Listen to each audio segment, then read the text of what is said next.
We love mineral water. We love mineral water. Love me or hate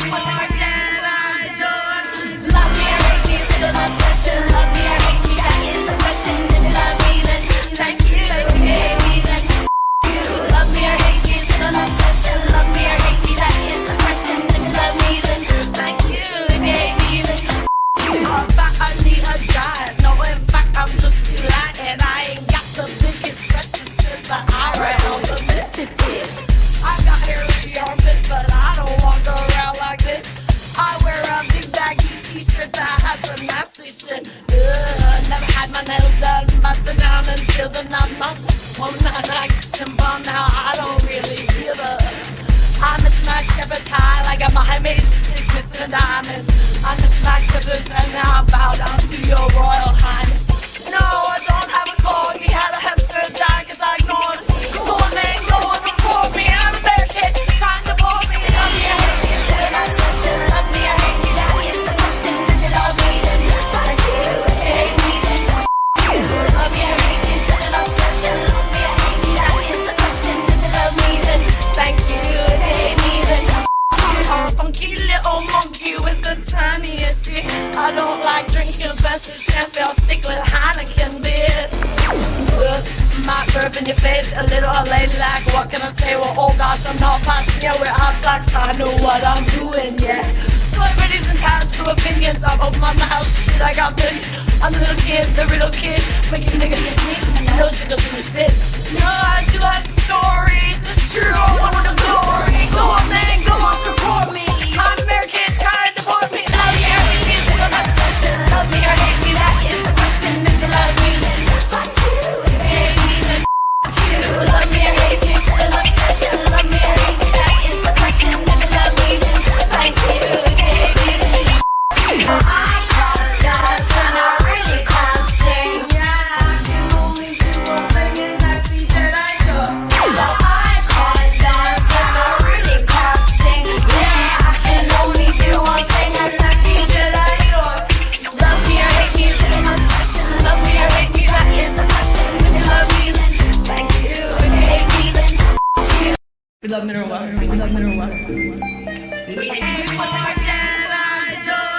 Love me or hate me, still an obsession. Love me or hate me, that is the question. If you love me, then thank you. If you hate me, then you.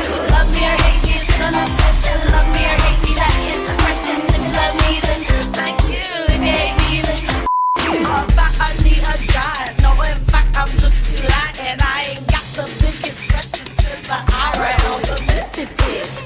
I got hairy armpits, but I don't walk around like this. I wear a big baggy t-shirt that has some nasty shit. Never had my nails done, busted down until the 9 months. One night I kissed him bomb, now I don't really give a. I miss my shepherds high like a Mohammed missing a diamond. I miss my shepherds and now I bow down to your royal highness. No, I don't have a corgi, had a hamster die cause I ignored it. Go on then, go on, report me, I'm a bear kid, trying to bore me. Love me or hate me, still an obsession. Love me or hate me, that is the question. If you love me, then thank you. If you hate me, then you. Love me or hate me, still an obsession. Love me or hate me, that is the question. If you love me, then thank you. If you hate me, then I'm a funky little monkey with the tiniest ear. I don't like drinking fancy champagne, I'll stick with Heineken beers. Might burp in your face, a little ladylike. What can I say?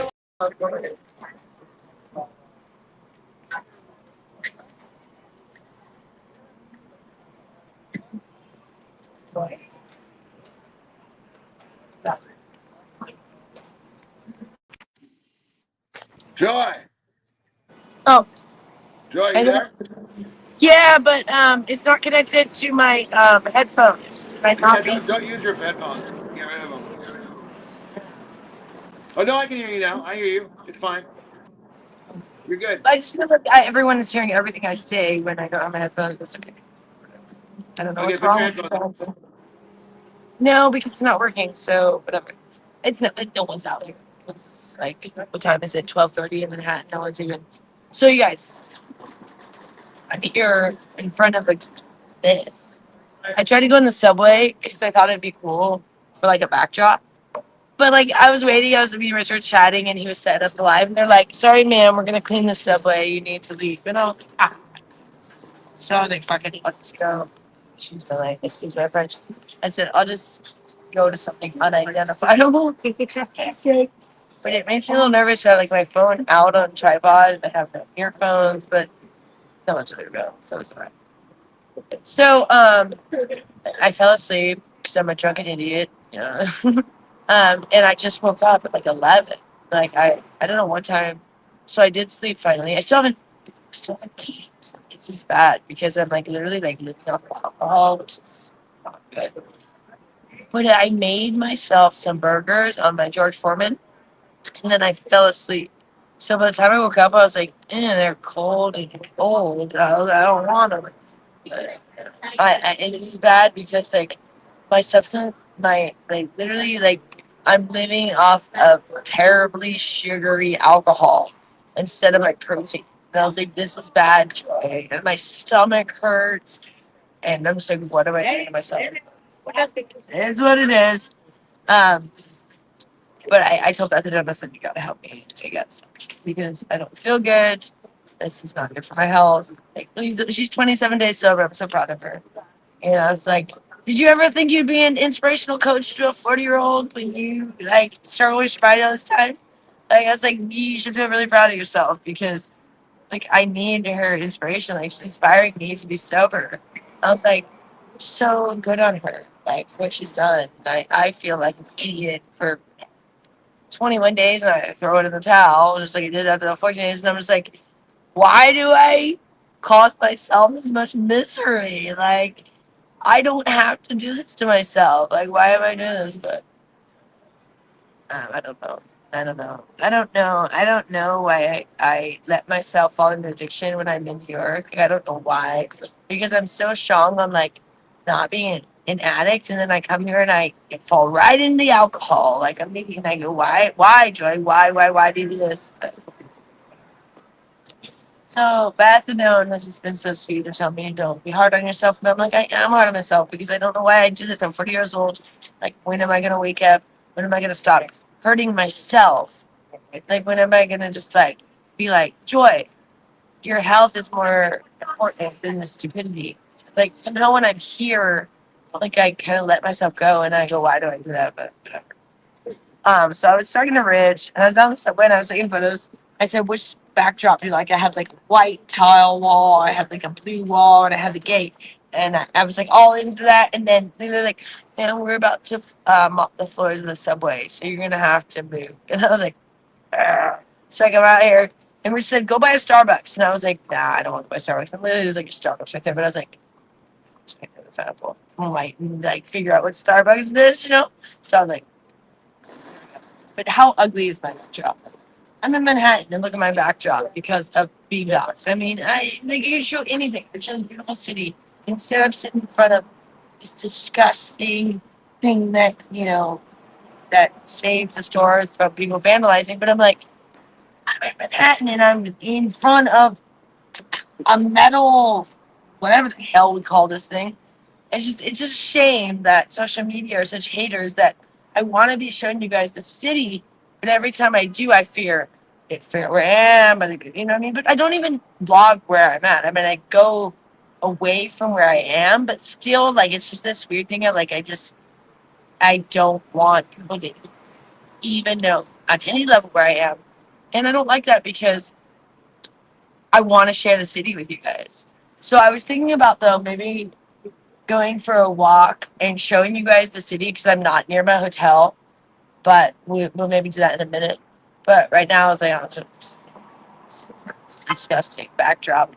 But it's like I'm in Manhattan and you guys are looking at this because it's just like I mean also I don't while I'm doing a live I don't know someone know where I am where like if anyone is in Manhattan, not that I would think they would come stalk me because if you're in Manhattan, you probably have other things going on and coming to stalk me.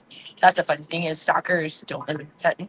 But still it is uncomfortable for me to come on social media and like in any way like identifying where I am. You know what I mean? So it is that thing, but whatever. That's neither here nor there. But so I fell asleep at I don't know what time. What time did I get off the live? I went back to my room and fell asleep about an hour after that.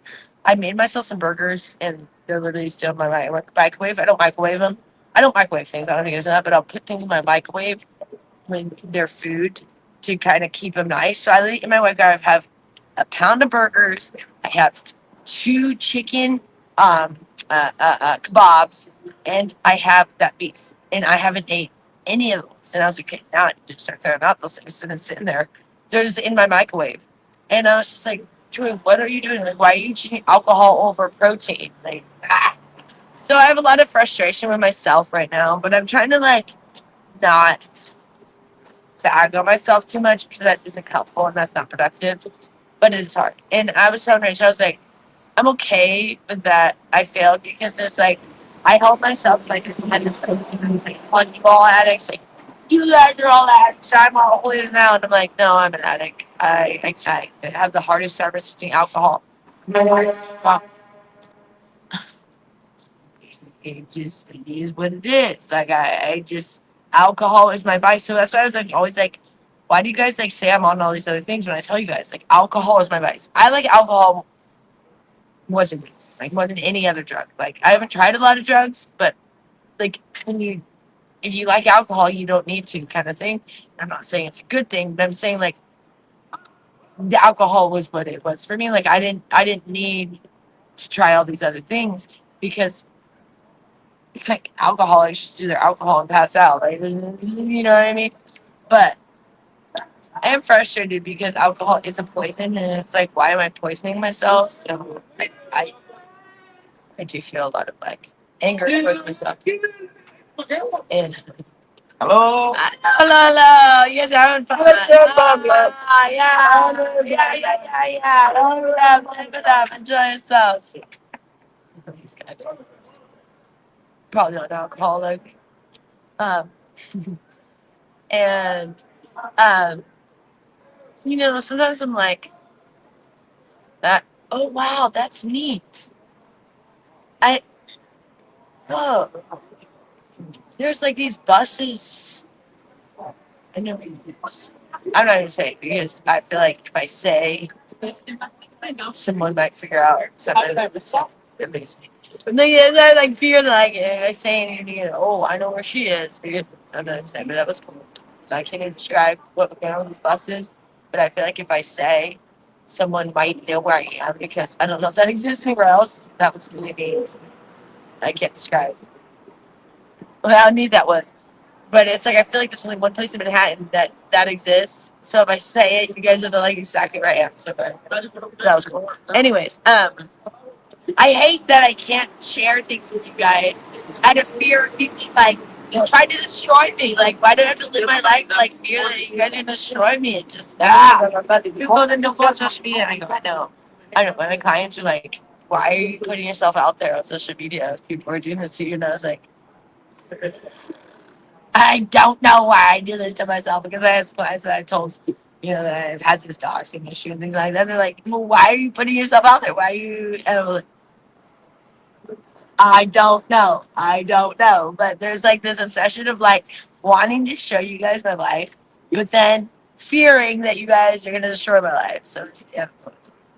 But anyway, so it's interesting in New York when you sleep, like you don't sleep that long. So like I passed out, like I said, but then I woke up and I thought it was morning, and I looked at my clock and it's like 11, and I was like, 11? How was it 11? What time did I go to sleep? And I'm like, okay. Like I thought I woke up and it was tomorrow. What is tomorrow? What is therapy? I thought, are we Sunday? So wait, are we already on Sunday? Oh my God, we are. Now we're on Monday. Wow, this trip has been a whirlwind. Like I can't believe I got here, but Thursday night. I can't believe how much has been accomplished in such a short amount of time. But also, I'm like, wait, how am I already to Monday? Like that's weird too. Like I'm like, wait, where did the time go? Even though it's been super productive, so it's kind of pretty. It's like, oh geez, I go home next Tuesday. Like that's fast already. Wow. But it's okay. So I got the hiccups the other day. I'm embarrassed. I said, Rich, he said, can you do a live? I said, yeah, but it might be hiccupy because I'm a drunk idiot. Is that okay? He said, yeah, whatever. I was like, all right, I'll go make a fool of myself once again and have no one hate on me once again. But I'm okay with it because I was talking to Rich. I said, I'm okay with stepping down from my pedestal I held myself on. I'm like, oh, you guys are addicts. And I'm not. I only smoke weed. I never do drugs. But my drugs are. Is alcohol considered a drug? No. But it's poison. Like, sure, that's cool.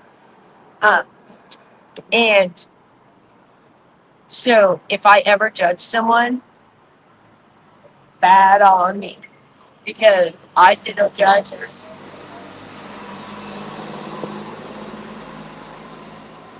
Loud child. So I feel like I got what I deserved because I shouldn't be sober for the way I act. Does that make sense? Like my sobriety went away because I was an asshole. And I just said, I'm just an asshole. I don't know how to not be an asshole. Like I feel in my nature I'm just an asshole. That like I don't like people unless I like people. Like you get what I'm saying? Like there are certain people I adore to the ends of the earth, but those are few and far between. Like most people I'm because I don't know, I'm not a social person. Or just like your social skills are bad. Like you come on live, you tell everyone they're fat and ugly. Like what's wrong? You know, like, I don't know why I do these things. Because I don't feel these things, but I get mad because I feel like people attack me and then I go out and attack others. So I'm like, I'm the one saying don't attack me as I attack others. And I just go, I really get frustrated with myself for how I act online sometimes. Like I go, why? Because I get off and I go, oh, Jesus. Oh, foot, insert foot in mouth now. And I just go like if there's a lot of supportive people and instead I like focus on the hate and it's unnecessary and dumb, you know what I mean? Because thank you, Joel. Thank you, Joel.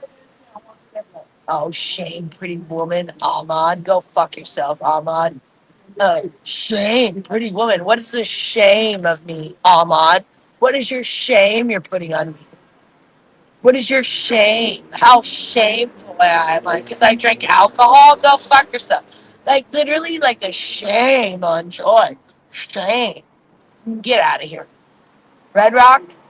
That's near where I live. Can you do a split screen with Rich? Sure, if he wants to come back. Uh, oh, get the fuck out of here, Emily Sizemore. Go Don't stick your worry thumb about. up Hey, your listen, ass. Joy. Don't worry about Emily. Don't worry about some of these trolls in here. He says, You know, oh, he just doesn't even stop caring what they. respect his own wife. Get the fuck out of here. You haven't been married 11 years, so stick your thumb up your ass, Emily. You're probably single. You don't even know about marriage. Joy, My don't get all husband angry. loves me and You respects guys, me. they're just trying to make you angry. That's all. You know. But it's You're. just, I get tired of the nonsense of like these I know. old I know. denounced They'll never dickheads get it. They'll never get it with their because they're little, not like, you. their little cobwebs up their pussy Hey, and their Joy, thumbs up their come on ass. now. You're going too far now. Listen, we talked about this. I know. Remember? I get irritated when people Remember? judge me. I know. Okay, I but know. no need to get irritated. I just get tired of it because I'm not someone that you should be hating. Like I am not. Like I'm Well, not. I'm listen. a still person that puts myself out there so you guys can hate me, but it doesn't give you the right to hate me. Does that make Yeah, sense? Like I'm putting myself out there so I can receive the hate because I get it, but like it still doesn't give you the right. If you're the one that steps up and says, I'm gonna hate on her because she put her life out there and I don't like her life, you're in the wrong. Because I'm putting myself out there in a hopes that people will be better yeah. than they are. But you all just live up to your disgusting reputations of hating on me because I'm not mainstream. Me and Richard talking about like Richard's hating on because he's Latin. Like people hate on him as a child because he's Latin. And it's just like that's Growing disgusting. up, yeah, when That's I was a kid, disgusting. yeah, it was different back then. It's Oregon, disgusting. and Washington. I don't know if you guys know this, but Oregon and Washington are really, especially in the '70s, was not. I mean, Very I don't know white. about They're now. very white. Very white, yeah. They hated Gloria. They were disgusting to Richard as a They're very child. mean to Gloria. Very mean to her children.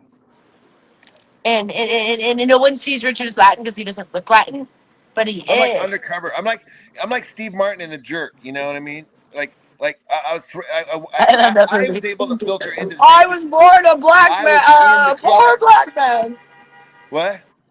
Does he say I was born a poor black man? Yeah, because he was raised by a black family, That's the and best. then but then he became very wealthy, and then of course all the people that he was working with that wanted to loan him money, the banks and stuff, were all very racist, and they're dropping racist jokes, not realizing he was raised by a black family. Oh, I And love Erica's comment. Richard, I have to comment this. Erica C says, I hate that these two never take accountability.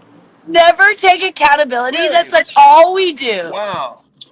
Wow, Okay, that's like the well, opposite. You're on the wrong channel, Erica, because all I do is admit everything I do wrong.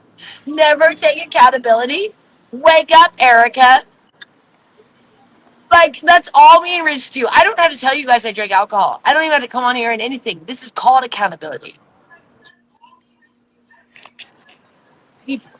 I love these arrogant pricks that think they're better than me. Just when I just laugh at the comments because I you go, know, really, really? I tell you what, turn off the comments. Go hit the other How button. do Turn off I? How comments. do I, Rich? I don't even know how to do On the this. screen there, you see, go from comments, hit the banners or one of those other tabs.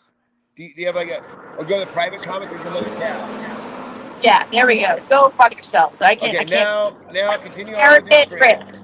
Continue on with your How stream. are you arrogant pricks saying Joy needs to take accountability? Joy, listen, Isn't that what listen, I'm doing? I literally Joy, said I drank. Joy, listen. You could save a baby from a fire, and there are some people that will never respect that because of your line of work. There's nothing you could I say to know, them. and the fact that they think that's okay, like they think that like the bad karma isn't headed their way.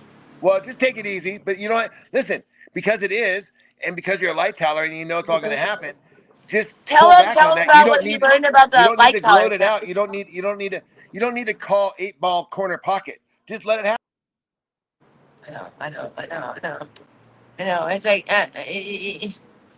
Richard was researching about a name, which you guys, he just said it, but he found out some really amazing things about that last name, and it is a name of pride. And I honestly, when I became a light teller, uh, honestly, it was such a conversion of like I don't respect who I was originally because my family are racist, and I never was okay with that.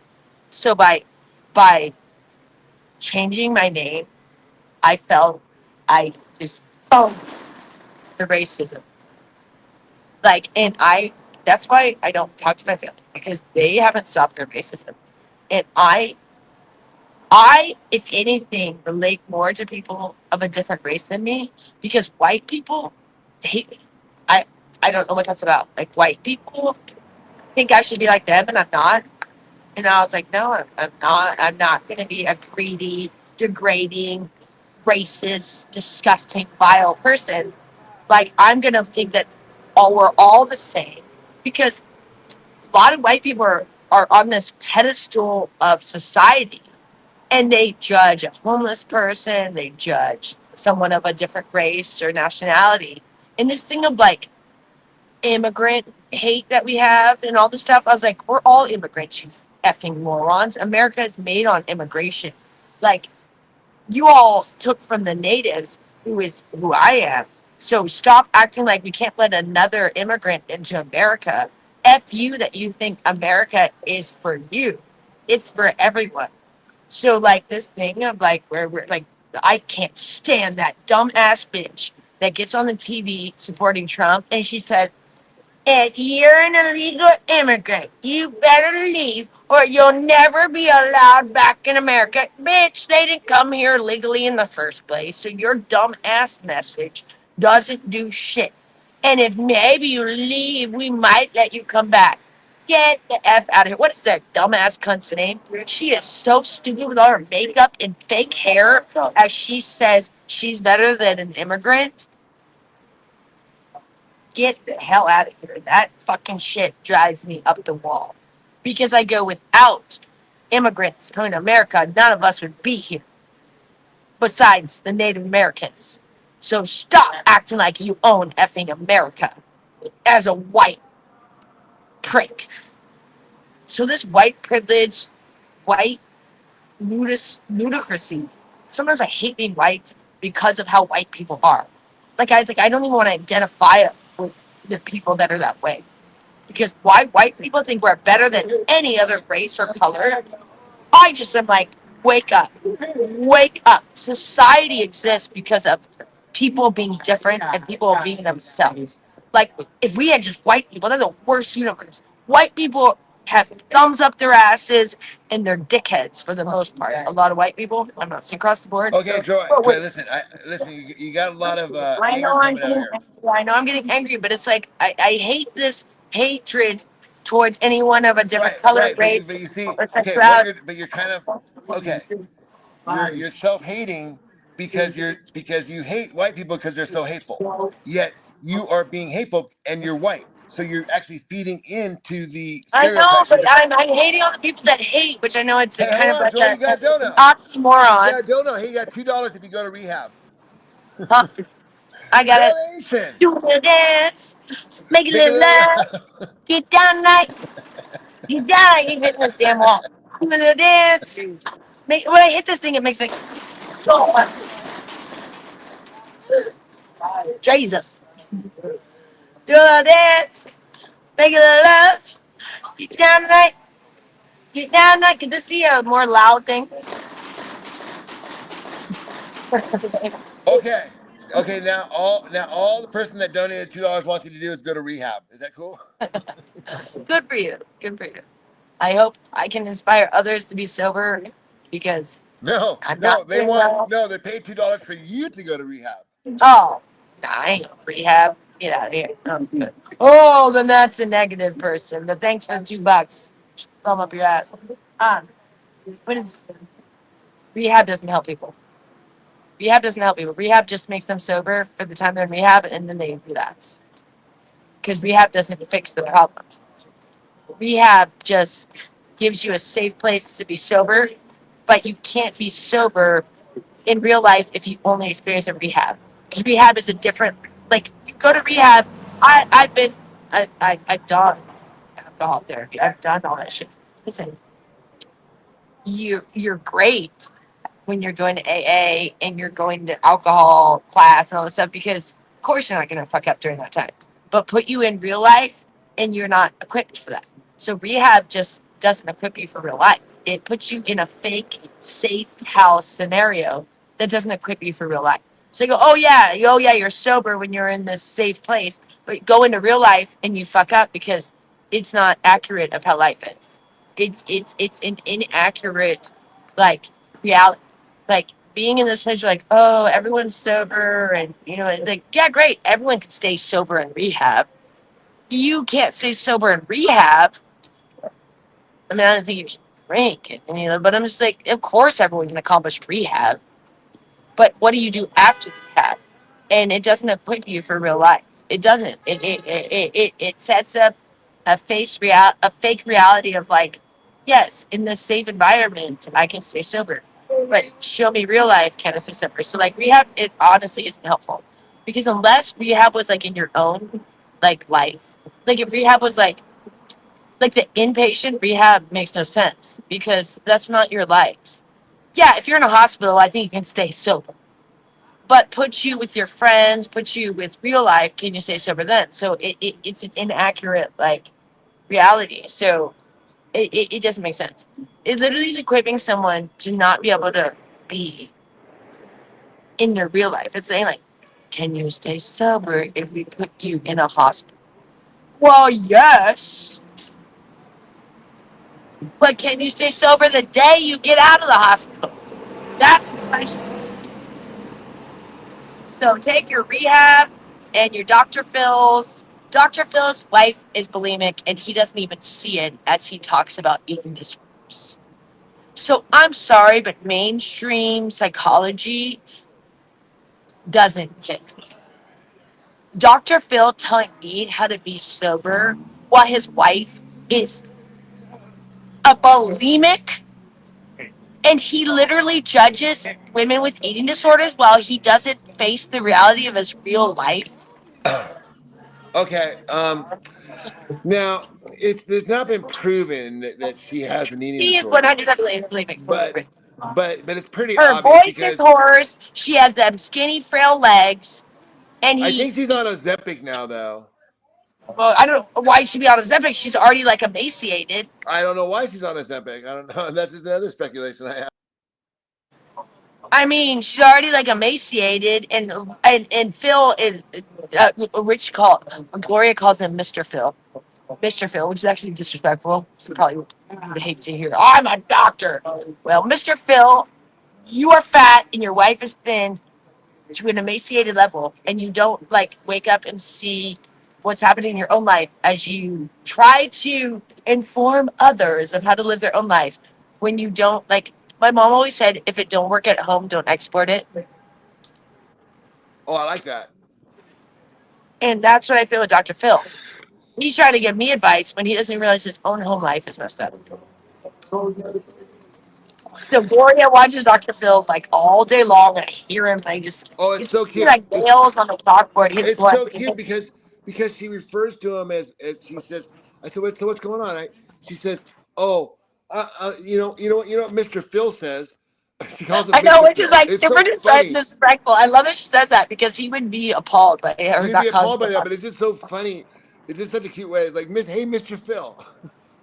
I know because she doesn't realize that like that as a doctor he would be appalled by her calling him Mr. Phil. So I feel like it's like Gloria's unknowingly Hold like, on. Lord Noto. Lord Noto gave a $5 donation.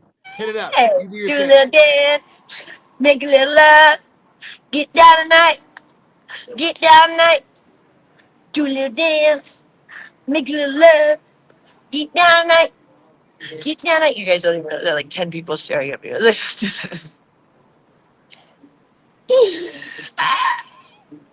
You guys don't realize how much a fool I make of myself in New York City. Like you think it's New York, and you Okay, think hold on. like Hold on. I like got to read the everyone's doing comment crazy now. things. Like people look I at you have to like read the they're fucking comment. wacko. What is the opinion of the opioid shots people take to not feel the needs to find those drugs? I think they're asking, what's your opinion on methadone? I really don't want to go here Okay, because it's that's a kind of boring like subject. I don't want to I talk about it either. will, I Sorry, will, bro. but Hey, I listen, don't like going I there read the because comment. That's all we it's have to do. You don't have to answer the no, question. no, I know I'm gonna go there, but the reason why I don't go there is because of the person that gets pissed off at me that I called her out earlier. But you're not supposed to be on methadone for life. Methadone is supposed to be a means to the end of heroin. Like I went to rehab when I was 22 for alcohol, and a lot of people were there for heroin, and I got really close to a lot of people that were heroin addicts. But Oh, hold on. Wait, methadone is wait, wait, wait, wait, wait, most. wait, wait. Correction. It's actually a current news topic right now, Joy. Say what? Because in New York City and other places they sell something called kratom, which I don't even know what apparently that I is. know, but apparently in small doses it kind of like relieves people's effects, but in very high doses you can OD from it, just like from heroin Well, here's or the something. thing. I mean, it can't I don't know OD if you from it, guys know whatever. I that don't know. They're talking about making it illegal or something. methadone is a synthetic heroin. So you're not actually even off heroin, Ruby's basic, when you're on methadone. You're just on a synthetic heroin. And most people that get on that synthetic heroin prefer it over heroin, is what I've heard. Like when I was in rehab, I had friends in rehab that were more addicted to methadone than heroin. Like it becomes like their new addiction and they prefer it because it's different. I don't know. I can't speak on that because I've never done heroin or methadone. But I had a boyfriend that one time tried methadone. He was whacked out of his effing mind. He said he couldn't even pee. He said like it was the weirdest thing. Like he couldn't even pee. Like it was like he felt like like he couldn't even feel like his own member kind of thing. And he was like, it was the weirdest experience. Like he said, it was the most whacked out experience of his life. And that's what Ruby is on every day. And it's like the fact that she thinks that's okay. I'm like, girl, you have to like, that's a means to the end of heroin. You're not supposed to stay on that for life. I can't even believe her doctor's still prescribing it. Her doctor is whacked out because it's supposed to be like a couple month thing, not years on it. Because you're on heroin, Ruby. Just go fucking shoot up rather than fucking waste your time with the synthetic thing. You're not any way different. You're not in any way more Joy, sober. Joy, listen. it's not. We talked about this. You don't really. Do you really want to be? You don't want to be a judgy person. I don't want to be judgy, but the fact that someone like her hates on me because of Ava, like I liked Ruby. I would defend Ruby. I think she's a beautiful soul and being, but she hates on me because of Ava. I think it's chill now. I think just put it to rest now. Just don't. No need to feed it. Right? But I'm just like, and she's looking great, good for her. She But is it's like, looking girl, great. She's doing you're great. looking great because you're whacked out on methadone. You're on No, heroin. No just one chill. eats Just on don't heroin. No one eats listen, on heroin, Ruby. I get that why you're losing weight because you're on heroin. Joy. Okay, just Have you change the ever seen a subject. fat heroin addict? Joy. Geez, we just talked about you not getting angry, and here you are I angry know, again. but I'm just tired of like No, but her listen, and but you got to be able Ava to answer questions without getting judging angry. me. Judging me.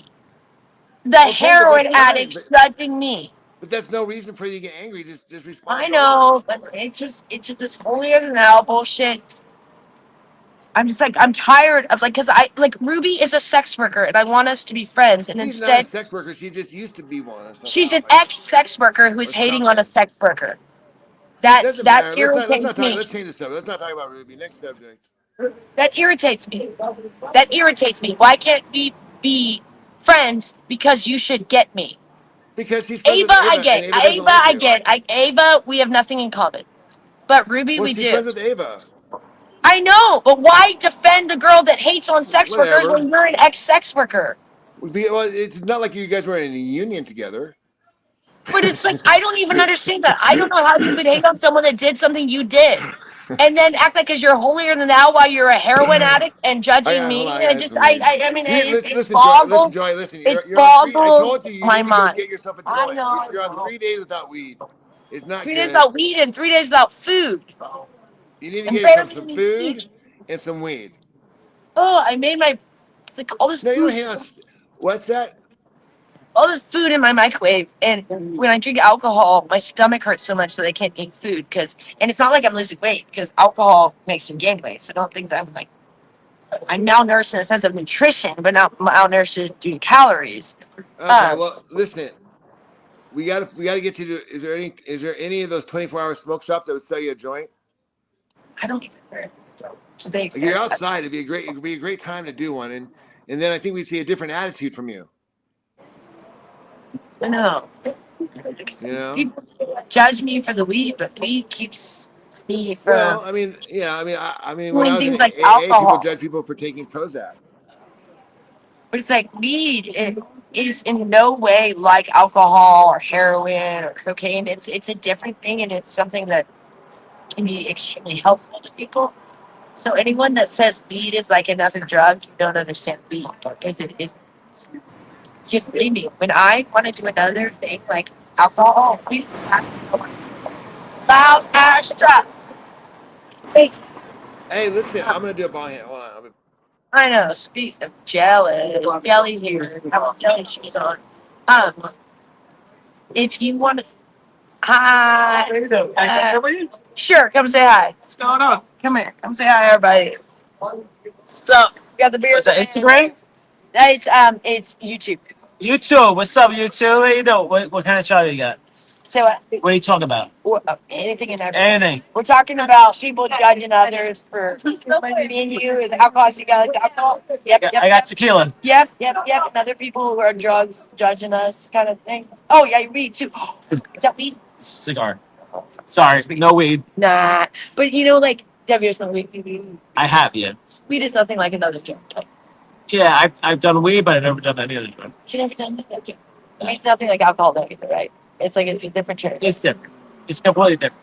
Because like when I'm sober, I do weed. People don't consider that sobriety, but Yeah, weed for me makes me not control myself. Oh really? But alcohol, even that doesn't matter how drunk I am, I'm always in control. But weed, I'm not in control. Really? That's how I am. Oh well, he's different than me, so there you go. Alcohol. Yeah, we all different. Yeah. There's nothing wrong with that. Are you visiting or you live here? I live here. Oh, cool. How long you been in Manhattan? My whole life. I'm 49. I'm 40. You have lived in the city your whole life. Here we go. We got a New Yorker by nature here, but no New York accent. I try not to. reason why I travel a lot. So I travel a lot. So I try not to sound like a New Yorker. New York. Yeah, I got my New York Yeah, guy. yeah, there you go. I got my New York guy. A big Yankee fan. But yeah, I know. Oh, I'm Mets. Oh yeah, shit. Cancel. We're no longer friends. But yeah, no. It's all about for me. You know, my kids are the most important thing. But at the end of the day, when I travel, because I travel a lot for work, I don't try to sound like a New Yorker. Not for any specific Well, you reason. don't have one at But all. I just try to have like a neutral accent. But people always know I'm from New York. When you leave New York, you always sound like you're from New York. Yeah. My When mom you're was in New York, you may be able to kind of fake it a little bit, but not that I try. I just try to be more neutral. Yeah, well, Because you know, it's weird because I felt my mom was from Long Island, and I felt like the accent used to be stronger than it's now. Like I don't hear that New York accent that often. But you also live here. So It I might don't. not be as strong to you. Yeah, But that's to true. someone from Montana, Yeah, that's true. Then you don't forget about it. Yeah, my mom. If I say forget about it, that I say one. forget about it. Forget about it. That Right? one, I heard it. I heard it. And you hear it certain things. Forget about Like New it. York. If I go to Vegas, I say New York. Oh my God, They're I'm like- from Vegas now. I can't believe you just said Vegas. I That's said New where York. I'm from Vegas. Yes, you're from Vegas. Well, I'm from Cali, but I live in Vegas. But I did live in Manhattan for a year too. Okay. And I visit like every couple of weeks. But my mom is from Long Island. Okay. So let me ask you a question. Uh-huh. You're sitting on the street in Manhattan doing this. Where you live right now? Vegas. You live in why are you here? For work. Yeah. So Don't ask me my line of work. It's a weird one. I used to produce porn, so I can't. Oh my God. Can't be any worse than that, can it? That this is the right guy to talk to. It's very sexy. So what's similar? I want to know what's similar to porn. What's similar? What's similar? All my friends love me, so I'm here with you. Escorting. Oh, you like prostitution? I mean, I don't have any experience in that. It's close to porn. It's close. I can't believe you said that. Like I'm like of all people to stop Yes, by. exactly. I my first porn site was called Priests and Prostitutes in 2004. It's a true story. This is not made up. I mean, I just walking by my friend. Well, enjoy No, they yourself. don't fucking love You me. better go back. Hey, they don't love me. I got my Enjoy your tequila.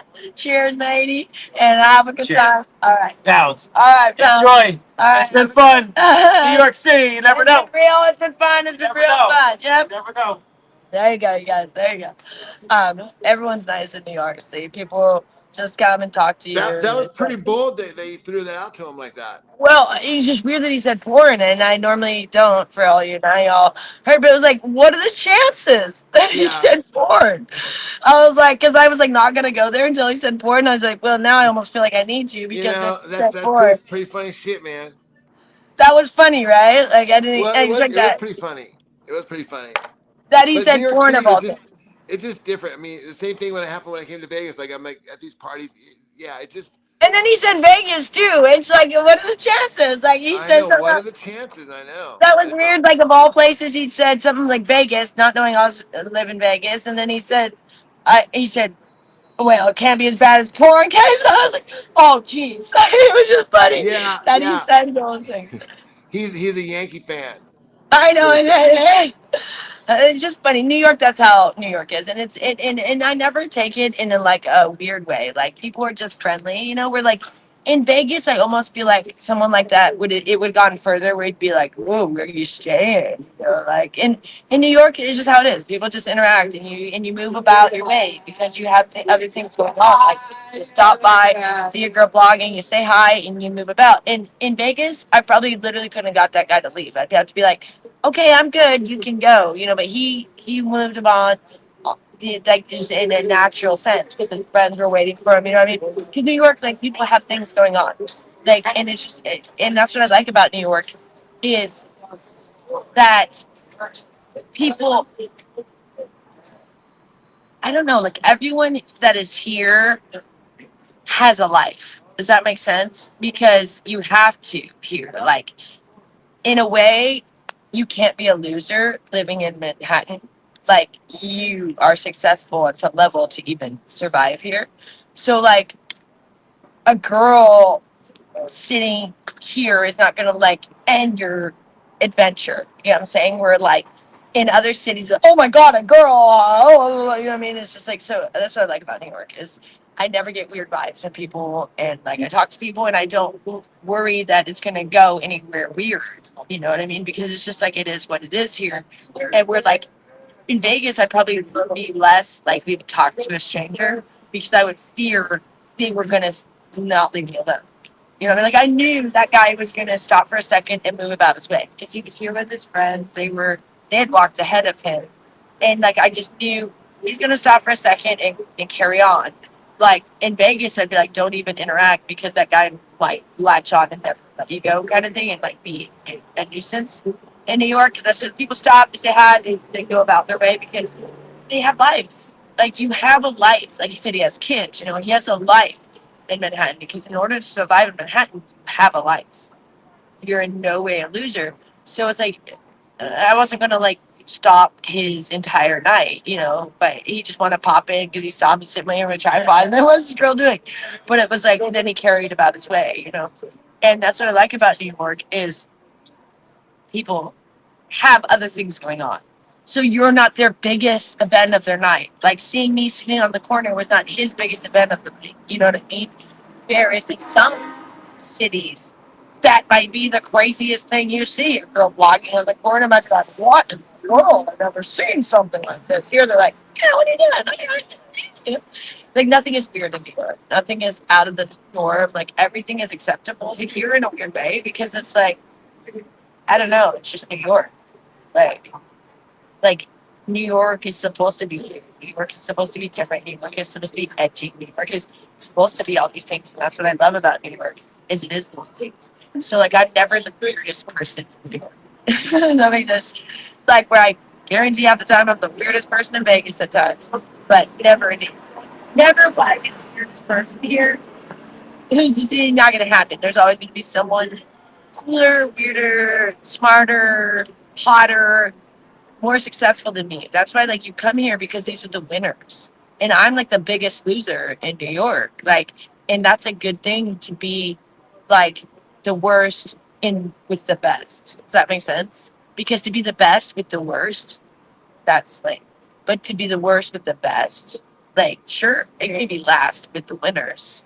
Don't make me be first with the losers. Does that make sense? So in New York, everyone's a winner. Like in order to survive in the city, you're a winner. Like this city is hard, and this city eats people alive. And living here a year, like I will forever, like bow down to anyone that has survived here all these years because it is not easy. It is expensive, and it is hard work, and it is dedication, and it is a commitment to want to be here because any other state is easier than living in New York.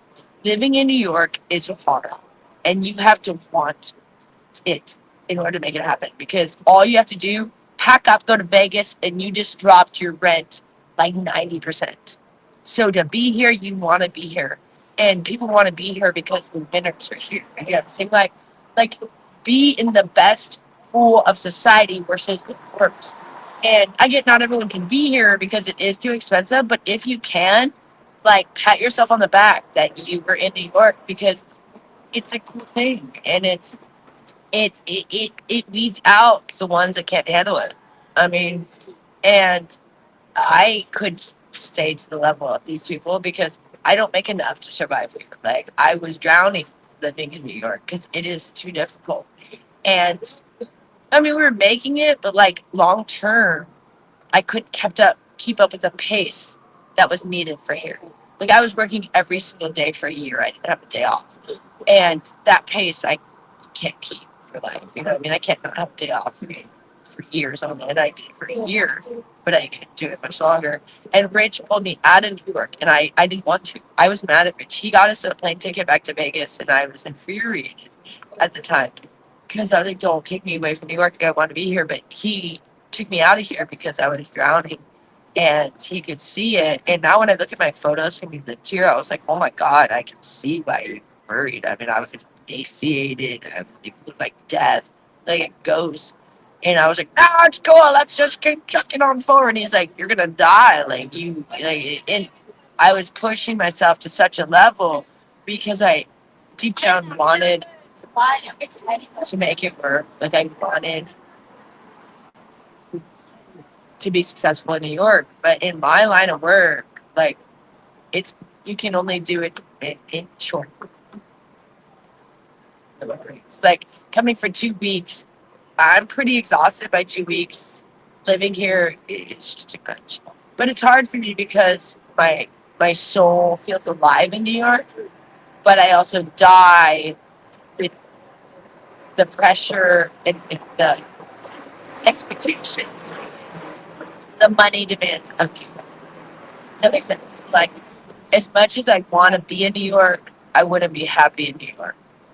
But I love visiting because I just love New York. Does that make sense? Like when I'm here, I never knew how much New York was gonna feel at home to me until I arrived. Like I remember when I arrived, I felt like I was like a fish out of water all these years. Like that, like I was supposed to be here because that's all. Like my family always talks about New York. So coming here felt like the most homey thing that I've ever experienced. Because I have no home. I don't have a home. Like in the sense of from childhood, there's no home for me. Like all of it never really was. Like the home that I knew doesn't exist. I mean, my mom moved when I was in the Air Force to my dad, and then she died. And my dad's home is never my home. So there's no home for me to go to. Like I have no home. It's like I'm like my own family. There's no like where I could go and be like, oh, this feels like home. So coming to New York felt the most at home. Besides now I have a home. But I'm saying like I now have a home with Rich and Gloria and Annette. And that is amazing to me because I never had that. Like, my mom was poor and we moved a lot, like all the time. My mom used to say like she had me like 30 times before I was like out of the house. And it's a lot of child. And often they moved when I was gone. So I would visit my dad and they would move. And why is every loud ass truck passing me right now? Middle of night, every loud ass truck has to come by. But anyways, they would move when I would be at my dad's and I would come home to a new place. So it was weird. And they would forget my stuff. Like every time we moved, they lost like so much of my stuff. And as a child, it was always discomforting to come home to a new place where they had left everything. Like they left like my baby dolls when I was a kid and my Barbies and everything. I remember this one place, they put me in the dining room. So I never had rooms because my parents were poor and they couldn't afford. So like living in a 2 bedroom with 4 people was like so common to me. We actually only had one bathroom my entire life. So I have 2 bathrooms. Like, wow. Wait, you don't have to like hold your shit when someone else's shit. I mean, like literally, just shit your pants as a child waiting for someone to get out of the bathroom. I used to fuck my stepdad too because I hated him. He'd be like banging on the. He was like the worst of like you were in the bathroom. If he had to go, like it was like get out of there no matter if you're like in the shower. So I would intentionally take long. He'd be like pounding like, Joy, time to get out of the shower, and I'd be like, oh, in a minute. And I would like just literally take as long as I could, and so he would go like poop in the yard sometimes to pick it up. So I'd be like text up like, oh, in a minute, Brad, I'm almost done. That would just like take forever. Yeah, for stuff. But anyways, we only ever have one bathroom. I've never had 2 bathrooms until I met Richard. Like I grew up with only one bathroom always. And we didn't have like everything occurred in the bathroom. Like you got ready in the bathroom and all that stuff. So it was like this weird. Oh, that is cute. Oh my god, so that's cute. We are the best. And half of them wear like these like these shoes on their dogs. But I guess people are like obsessed with dogs. That like, everyone has dogs, but the cutest dogs because they're like expensive dogs. So you're like, that is a cute dog, but I guarantee he's not cheap. Like the best of the best dog. Just cute little thing. I like, that is a cutie. Oh, they went the other way. That dog is adorable. I love pets. I love animals. Uh, but anyways, so coming to New York in 2021 was the weirdly most homey thing I've ever experienced. Like it was like I feel at home here, and I've never felt at home anywhere. And now I felt home at Gloria's, but this was pre-Gloria's. And as much as Gloria's place is dirty and you know, it's a home to me, but I haven't experienced that much because, like I said, we moved a lot and we were in bad situations. I mean, I don't know if I told you guys, it's like we were in bad situations. Like we went into a safe house because there was a person that was murdered. One of the places we were renting. Like upstairs, my mom was at work and we lived in the basement. We rented from these people and right. Someone got stabbed upstairs and like me and my sister were downstairs and like we ended up having to move to a safe house and stuff. Like so my mom was like in these bad situations because she couldn't afford to get us in these bad situations and like it was crazy. I heard that. Like, So there's so much. they were just in the safe house and the safe house had a table. Well, the safe house was not a level house. That safe house was like obviously built on the incline. So our table, when you would put a cup, it would slide down. Like the table was not level because the whole house was not level. It was the weirdest thing. So you'd be like eating your food and be like sliding down the table because it was not a level. Like the whatever they built the house on was not level or something. It's a crappy place. But I remember us being so happy just to be there because of what had happened. But like and my mom was often having us move in with people like from the church and stuff. She always went bad. And I remember this one lady, Sharon, which who's not my stepmom. My stepmom's name is Sharon, but she legally changed her name to Cher. SHER, Cher, not CHER. But she legally changed her name. Her original name for birth was Sharon, but now her legal name is Cher. But the other Sharon I knew was just as big an asshole as her. Her name was Sharon Emmerich. And this is before the murder house. So we went from Sharon's house to the murder house. But Sharon, my mom, we didn't pay rent. It was a lady from the church, and she had a son named Vinny, and she had a husband named Gino, who I think was a big deal. I think he later they went to prison for like abusing women kind of thing. Like these are not good situations. But Sharon would not let me and my sister eat. Like we were not allowed to eat. But her son was this little fat kid that ate incessantly, but we would come home from school and she would not let us eat.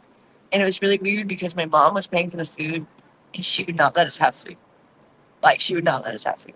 I don't understand what her trip was, but we were never allowed to have food until my mom got home. And then we'd all have like dinner together. But like I remember if Sharon wasn't home, me and my sister would like go steal potato chips like from like the kitchen and like hide them in our room. Like I remember because Sharon would never let us eat food. And her son would be like eating all this food in front of us.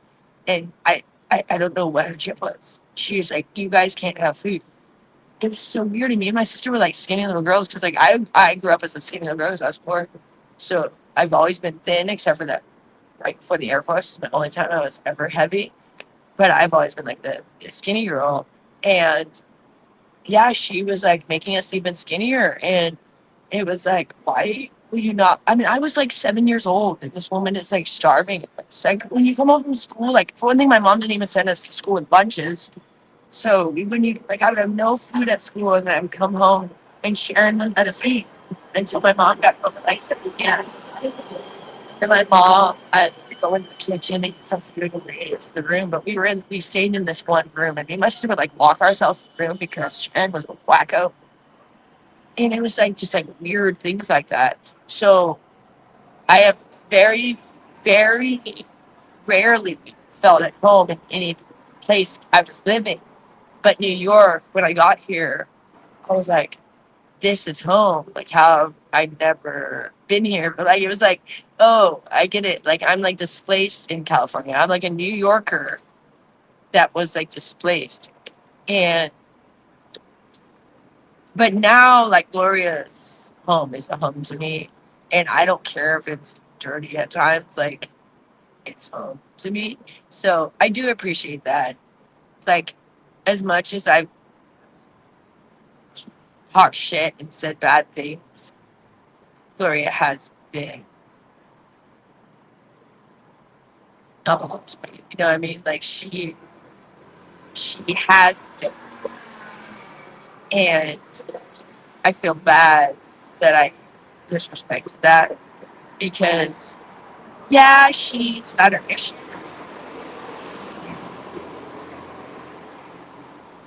Enough with the loud trucks. But, like, my mom had way more issues.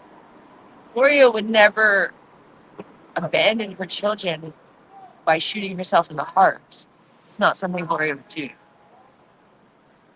that's what my mom did, or maybe my stepdad. I don't know. It's up in the air. But that scenario would never occur.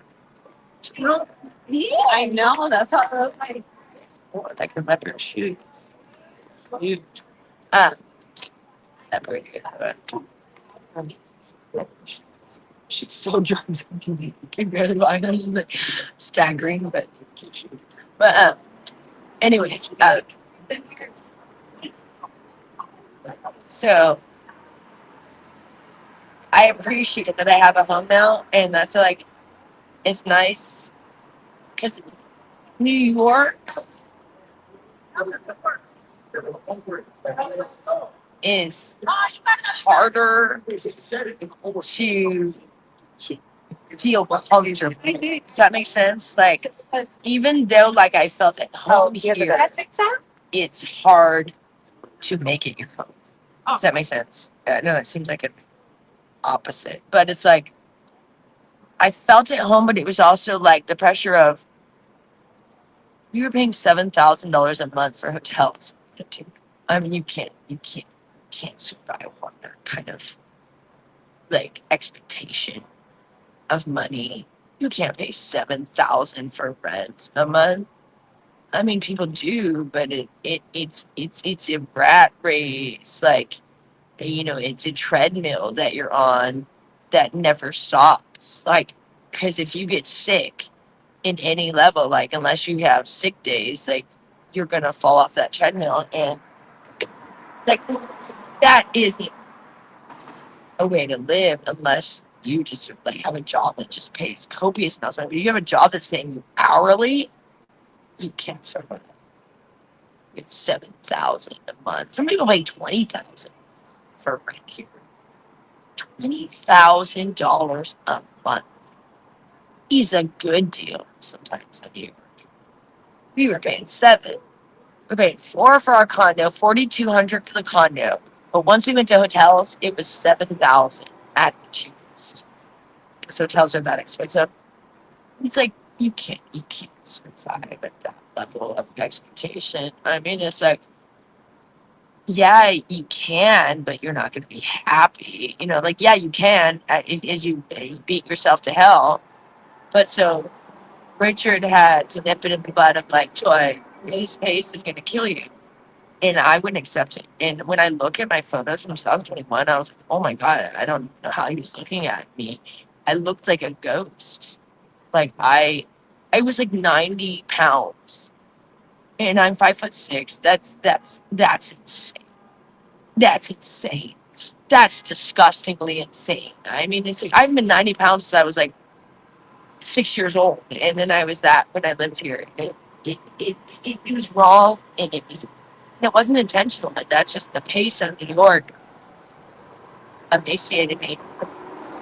And I look at my photos, and I'm appalled by myself. I'm like, ugh, disgusting. How did people even see me? Like, oh, I was like bones. I was like skin and bones. Disgusting. My hair was bad. I mean, it was bad. And I remember getting some negative reviews of people saying, you know, those things and me being mad, but now I'm like, oh, I get it. I don't even know how anyone saw me. But I remember a client called me a bag of bones. The client called me a bag of bones, and I was like offended, but I literally was a bag of bones. And people think because my eating disorder that I wanted to be that way. No, no, no, no, no, no, no, no. Eating disorders get out of hand and you end up that way. Unless you're Eugenia Cooney, which, yeah, I don't know why you want to look like a piece of paper, as thin as a staple. Like I don't understand that.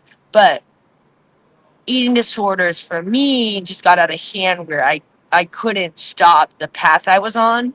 So I never wanted to be 90 pounds, but I didn't know how to not be 90 pounds, if that makes sense. Because it was like, it just led me down a road that I didn't know how to undo until I discovered the keto and the carnivore. That's why I I just preach about that because it did save me from probably dying. And I know I relapsed, but I relapsed for a short time, then I get back on track where I was living in that state always. So I was gonna die. I mean, if Richard didn't dig me out of Manhattan, I probably would have died. And like, if Rich didn't make me stop my eating disorder in 2015, I was definitely gonna die. And so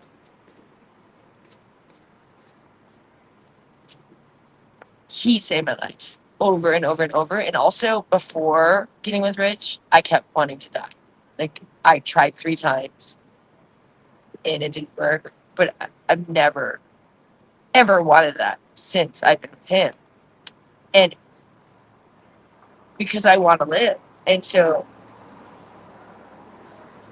he's loves me enough where people think, like, since he let me get that fit, it's not love. But you don't understand.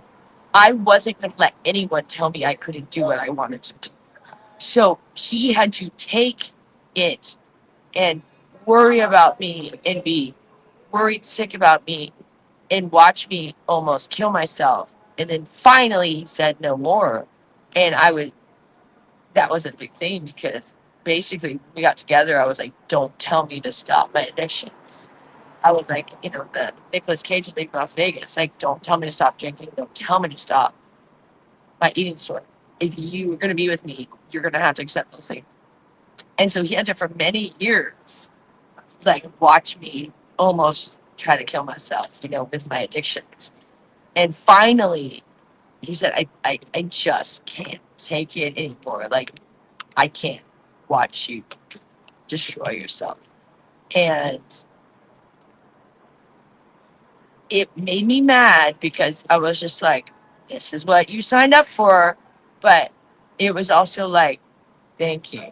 Thank you for allowing me to have the time to get over it. So you know what I'm saying? Like, if you send me right into rehab when I met Rich, that would have never fixed me. And I'm not saying I'm fixed. Obviously, I drink alcohol, this shit. But I'm saying the amount I drink alcohol and the amount I do an eating disorder is nothing compared to what it used to be. So even if I relapse for a week or two, it's not my whole life. Whereas if you do these things your whole life, you're probably going to die. Hey, how you feeling? Good. Did you hear what I was saying, Rick? Yeah. You said it's you know what you remind me of? It's like when I'm working late night at the bar and I got the last person in there and I'm cleaning and they just kind of like go and they just start drifting. And the longer they talk, the more sadder they get. The sadder and sadder they get. And it's like, and they're like, bro, can you pour me another drink? I'm like, no problem, man. It's like, are you sure you want? Just let it out, man. Just let it out. I'm like, it's kind of like listening to late night talk radio. It was nice, but this is good. I get it. Hey, listen, you got a $2 donation. Hey, I'll tell you what it said. All right, go ahead. Make your love. You Get down can. tonight. You Get down can. tonight. Do a Do little the dance. dance. Make a little love.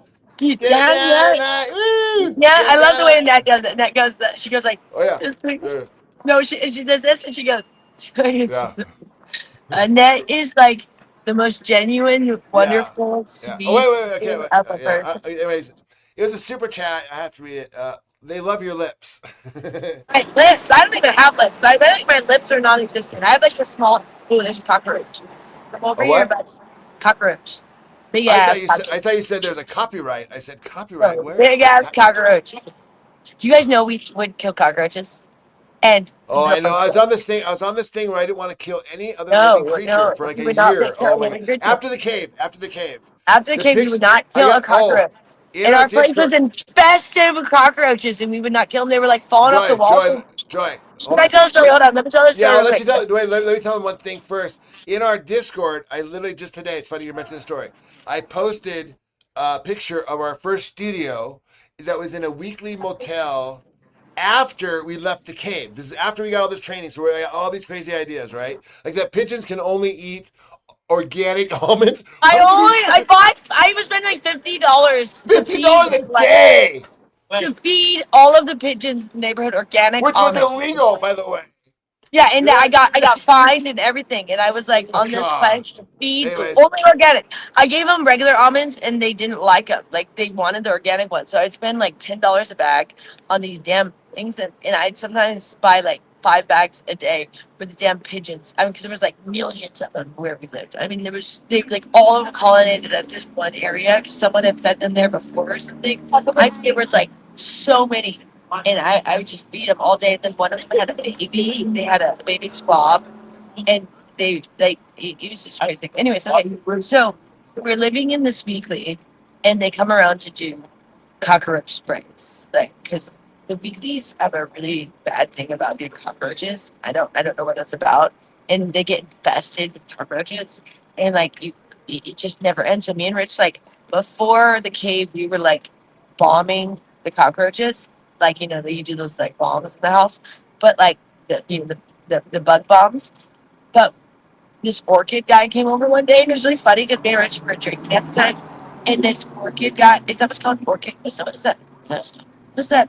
The guys that do the chemo, and it was like his weirdest, the most attractive man. He comes in, he's like one of those guys, super ripped, like almost like 6 pack. And we're like, is this a porn thing that we're unaware of? Like this super like hot guy comes in, and he's like, I'm here to get rid of your bed bugs. I mean your cockroach. And he said, oh, you guys have been bombing the place? Like that's the worst thing you could do. That actually only makes them uh, be more of a problem. Because when you do that, I guess like their eggs lay and then they just like infest. But after we heard that, we're like, we'll never do that again. Then, like Rich said, so this was a different place. Then we go to another place because that was pre-cave. Then we go to another place, and it's infested with bed bugs. I keep saying bed bugs, cockroaches, and that's glorious. But cockroaches never had bed bugs, so glorious. But cockroaches, and we go. We're not going to do that again because one thing that the man said, don't do that. But also, we don't want to kill these living creatures because they're kind of like weirdly cool. They look like little aliens. Like they don't really do anything. They're just weird to look at, but they don't bite okay, you. okay, They okay, don't okay. harm you in any You way. were you were telling me about this movie that your dad loved that was about Oh, cockroaches. Joe's apartment. Right. And during that time when we had these cockroaches there, as disgusting as they are, they're always out there. But then, okay, I get it. Like after, I get it. But listen, we were on a weird trip, man. But it was like, dude, you could feed them. I mean, they see you. They're really sneaky. They're really smart. And you know what else? If you spill alcohol on the counter and you don't clean it They up, lap it up. they'll be drunk. And then when you come out, No, they're like drunk. too they're And too they're drunk to like get. they moving weird It's and like, dude, stuff. okay. If you're a person that could kill a drunk, Hold on, there he stumbling is right there. He was just cockroach, like, I just I swear don't he was under care. my asshole. You're a terrible asshole. I I mean, that that'd be cockroach absolutely like literally awful. just he just literally like rolled out from like right under me. I was like, where are you? Oh my god!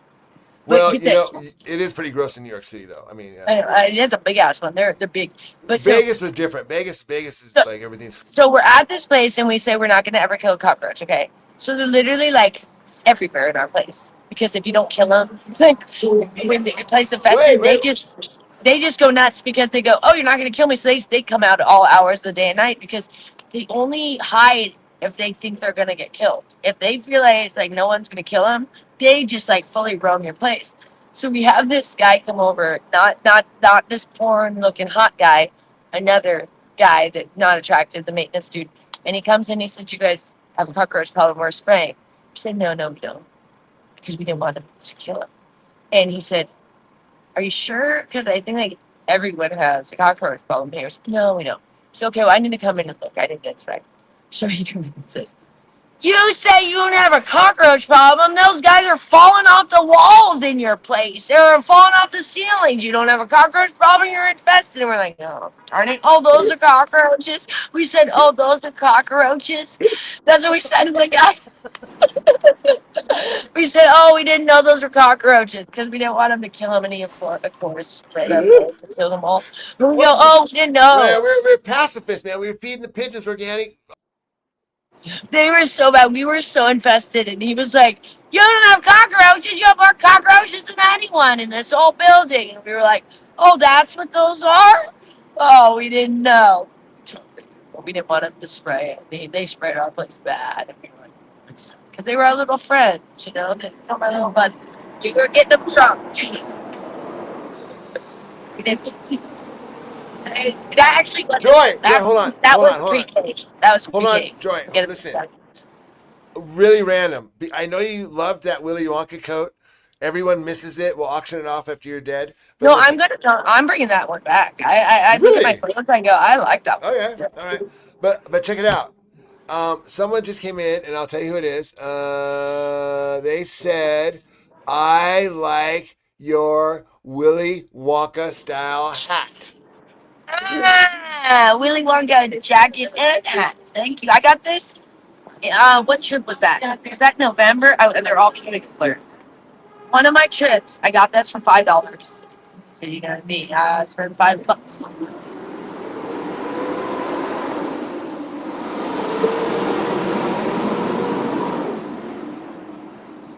Every truck wants to drive by me today in the loudest way. Those are loud ass trucks. I guess it's middle of the night, so that's what they do. But, anyways, I want to bring that Willy Wonka jacket back. It's in the garage, and I look at my photos and I go, I like that. But I was trying to like do something different and move past the Willy Wonka. But I think I gotta make a research. Oh, yeah, no, we're good. We're good, bud. That one is not the one I want to talk to. Let me tell you that.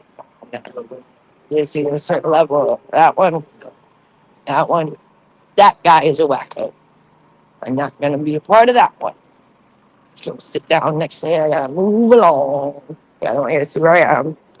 Move along. I mean, I'm not near my hotel, but I just still don't want anyone knowing where I am because it just hold on. So I'm like keeping you guys close till I get that. I was not gonna put up with that. Mm-mm. Nope. Nope. No. But how are you? Can I get away from people that are weird? I want here. I gotta keep you guys. Sorry, I know it's a terrible thing. Look at my New York shirt. As I find a new place before I dox myself with where I am, but all the fucking weirdos are coming out. She is my friend. She's there at this hour, and so I gotta find a safe domicile for myself here. Ugh, that's unrecognizable to you people. So excuse this view as I find myself a new place to pop a squat. But it's getting hairy out here. Of everyone is popping a squat and wasted. You know, you got all these homeless, wasted people. Okay, sorry. It's, I don't know. What is this? What is this? You can't. That says a name. God damn. GD, excuse me. It said something. Ugh. That I was not. No, I wasn't going to be part of that. I was not going to be part of that harassment. He was this wasted, homeless weirdo that was like he is no. That one guy was cool. I could tell he was all right. He was. Is there something you can? Is this like, what is? Okay, that's nothing. I don't know what's behind him. Like I don't want anything. I don't. I'm not near my hotel, but it's more like I don't really want people to even know where I am. Because in a weird way, I mean, I doubt there's anyone in Manhattan watching me. But still, if they were, like, I don't like the idea of someone, like, literally being able to walk up to exactly where I am. Like be like, oh, you're exactly there. Let me, you know, I mean, not that it would happen.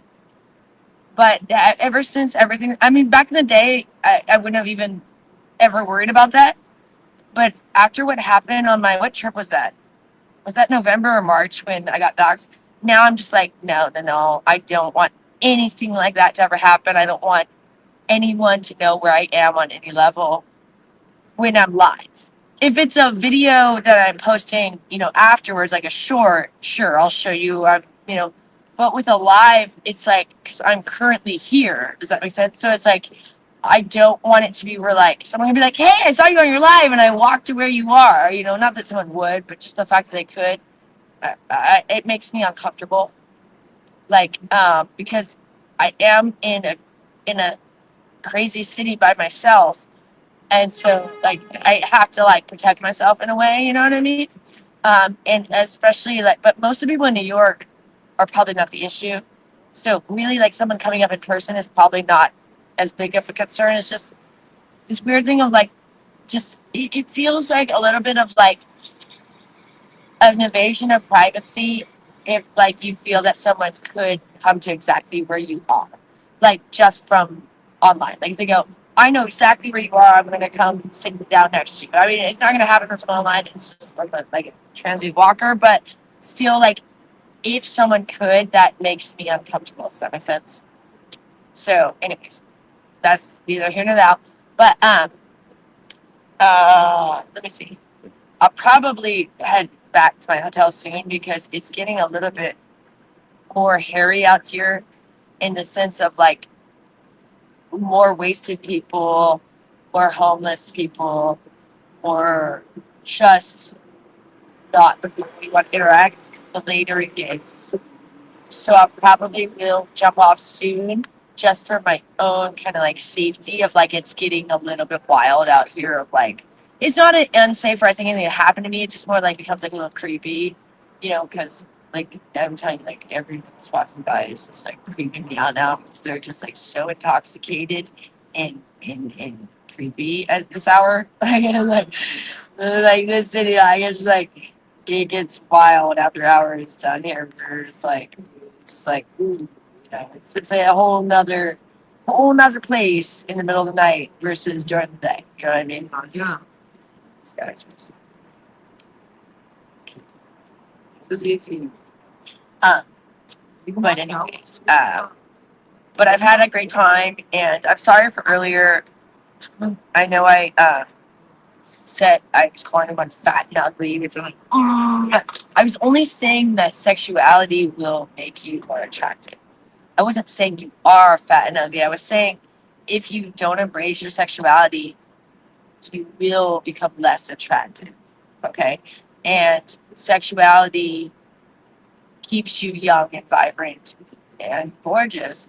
Like, I believe the ugliest person can be attractive when they're being sexual, and the hottest person can be ugly when they're being uptight and not sexual. Does that make sense? Like you can see this gorgeous model who's like got her stick up her ass, and not so hot, even though like her looks are just stunning. Whereas you can see someone maybe not as attractive, but you're like, wow, like I'll see someone maybe not with the best body, but just like embracing it, or something super hot, and you go, good for you. Like you're doing good. Like, and even though you're not perfect, like you're good job. Like you are really working with your right assets. Whereas you see like this girl who's like just stunningly gorgeous, and you're like, something about you is just not vibing with a turn on, even though I should think you're just the hottest thing ever. So it's like, so I say it's not necessarily like literally how you look. It's the vibe you're giving off.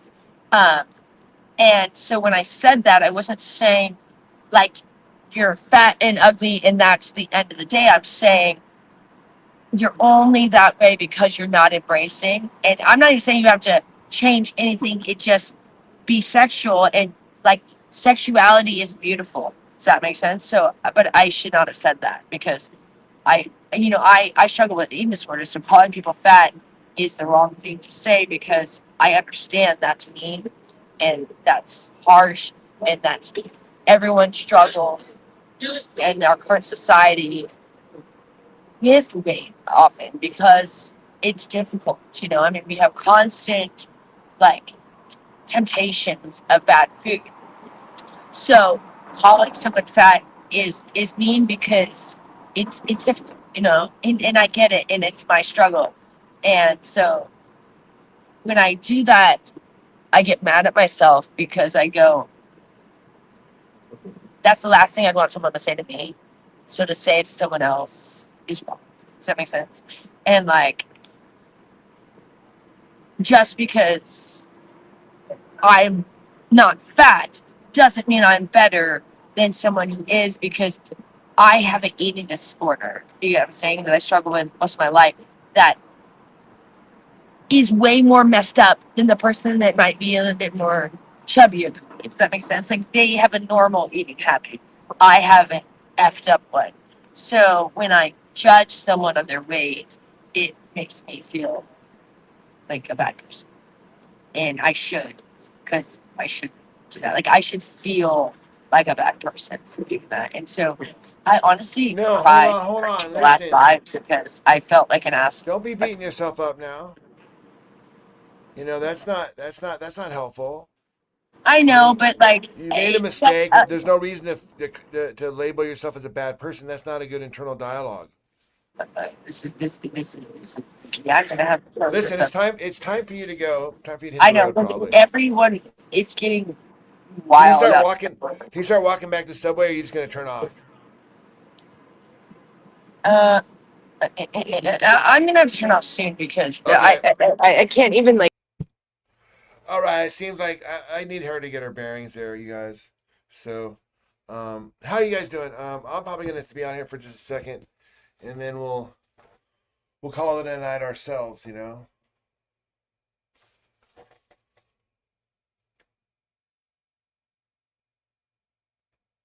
No judgment saves lives. You judged that creep. Yeah, she had to. She has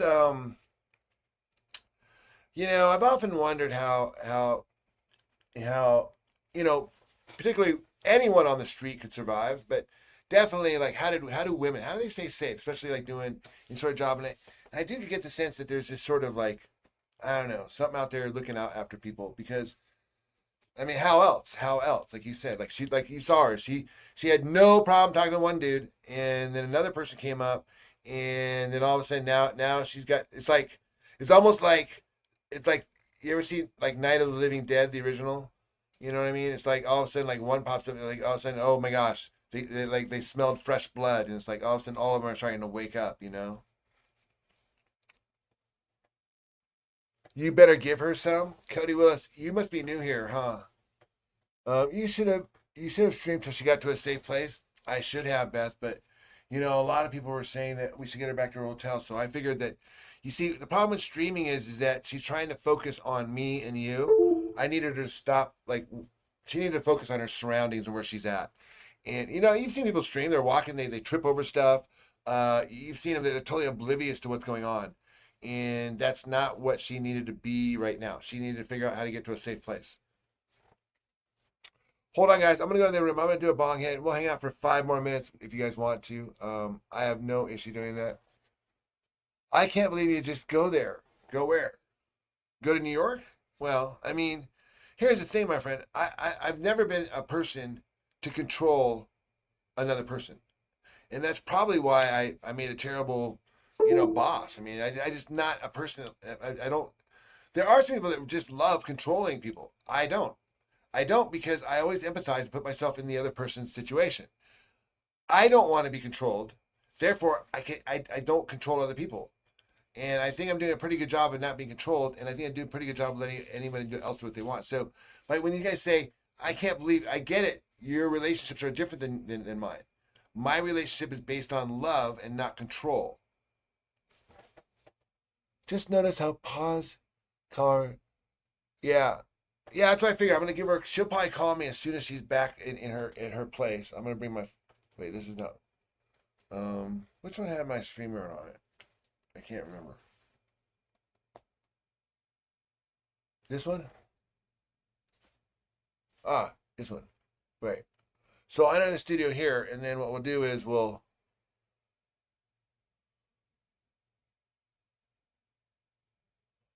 We'll go in the other room. We can do a bong hit. What do you guys think? Huh? Oh. This is Jedi Rich.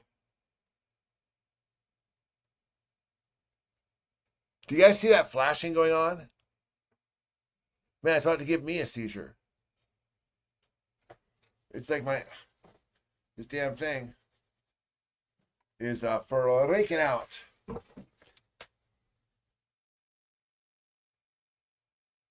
Ready to shut you down? Yep. Okay. Bong rip time, exactly. Hello? Hello? Hello? Can you all hear me? Are you getting the full echo vibe? Right on. Now in this corner, representing the USSR, remaining undefeated, the underweight champion of the world. I would love to be an announcer. Listen, Midge, dude, I just looked it up. I said, hey man, I wanted to find out like what is it that, like, where's my name come from? And guess what? Back in the 1200s, apparently that's when my name was established. And guess where they established? That's right, Yorkshire. I'm like, well, no wonder why this guy doesn't stop coming by. Probably the only dude in Yorkshire that knows the light tower all the way out in Las Vegas, Nevada.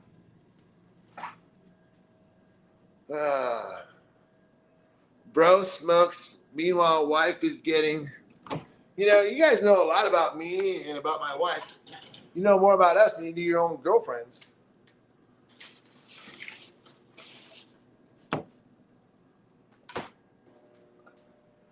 I may have been in a Viking Invaders. That's kind of way. Dude, it's just the hair and the mustache, man. I'm in disguise, dude. When in Rome. Listen, when I get back to Yorkshire, I'll take off the disguise and I'll be like, oh, fuck. No way. And I'll tell you all stories about what it's like in the new world. And tell you about the type of foods we eat here. And we'll share stories. I'll bring some slides. You have a slide projector, and I got to bring mine.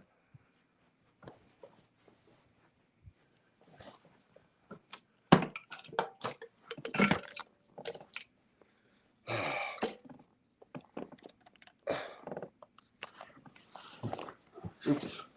I left this phone on, and now the battery died.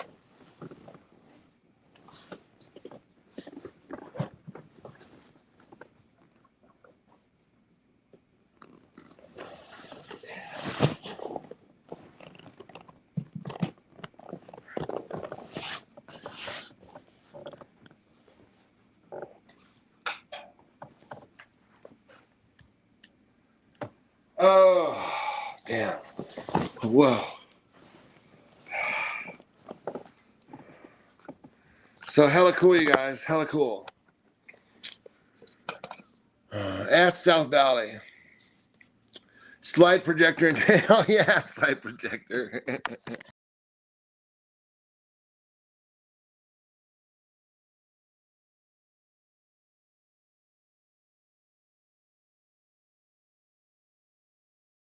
That would be hilarious. How does Joy smoke in New York? She doesn't. I got to get her to do it. That's probably why she's acting out so weird. Does she travel with it? But she needs to buy some. I told her she needs to get some. She hasn't got some. She gets there. It's kind of like, it's like she prefers, once she starts drinking, it's harder to get her to do anything else. It's like that's her drug of choice. So that's why it's funny when you guys say, oh, she's doing this, doing these opiates, doing these hard drugs or whatever. No, man, it's like she does alcohol. She's half Irish. It's probably the other problem.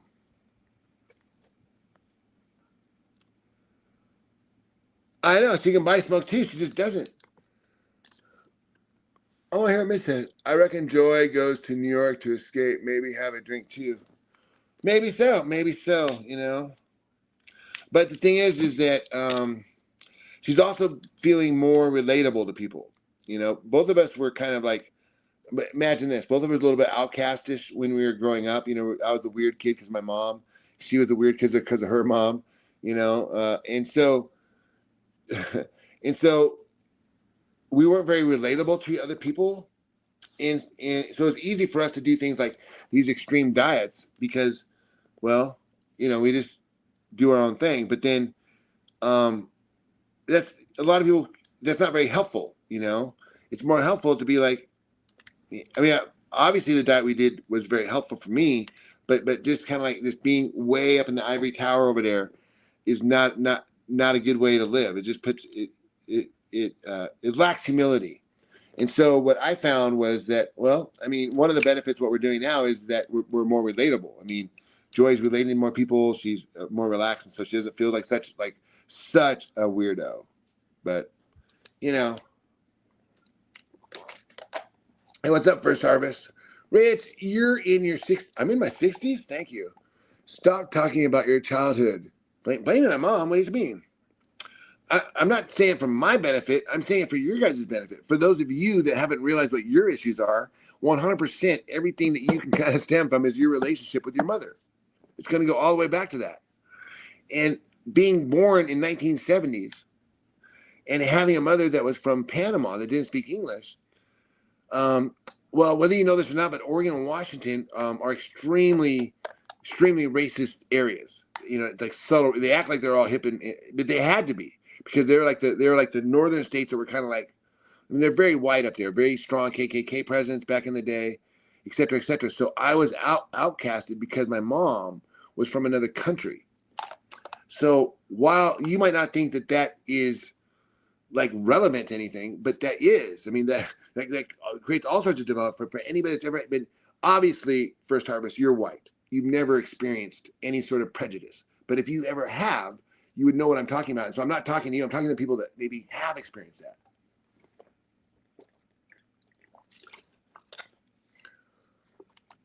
He's a pussy for real. Yeah, most likely. That was often when I got called as a kid as well. And you get beat up for that back in the day. People used to think, you know, the thing they used to like to call you is queer. Do people still use that word queer? Queer is more accurate because, like, you know, I was 15. I wasn't having sex with anything. So I wasn't anything yet. But I definitely was queer. I was weird. Queer meaning weird. And so gay, but so the whole like, you know, like, Joy is very white. And that's, I think, a lot of her anger comes from, you know. I mean, talk about white. I mean, I think that she had she had relatives that were in the KKK. Yeah, that's how white she is.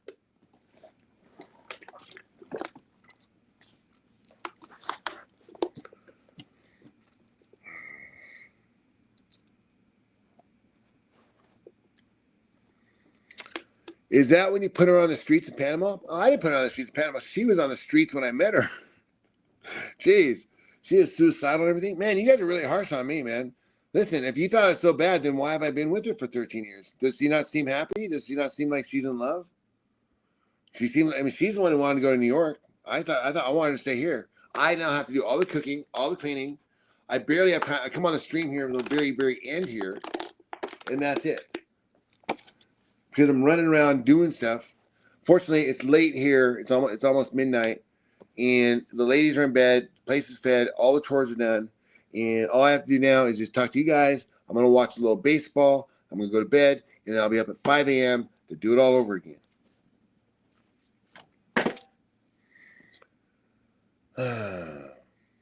You guys are really, really okay. It's Saturday night. Obviously, you're very interested in the S word. Everyone here isn't getting any. And you're, oh my God, what happens? Oh my God. Do you do rim jobs? Oh my God. Like go on and on and on with this shit. It's like, okay, I get it. And it's you know, there are have and have nots, I should say. I don't know what to say, man. But it's very obvious when you think things are obvious, it's very obvious who's not getting any. Or who's never gotten any. Because you know, it is Sunday now. No, not Sunday here. It is still Saturday night in Las Vegas. Have you ever been to Las Vegas? Anybody?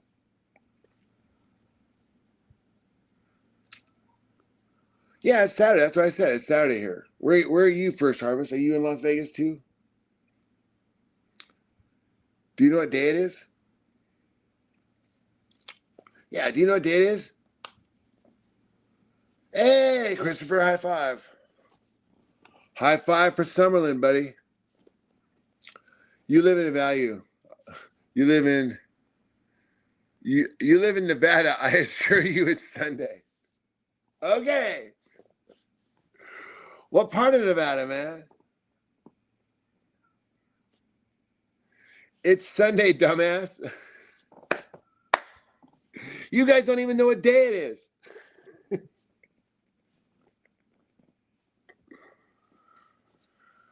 Vegas ain't a whole day. I don't know what century you guys are in. You need to check your calendars. Sorry, man. Sorry, bros. Okay. Yeah, I've smoked a little weed tonight.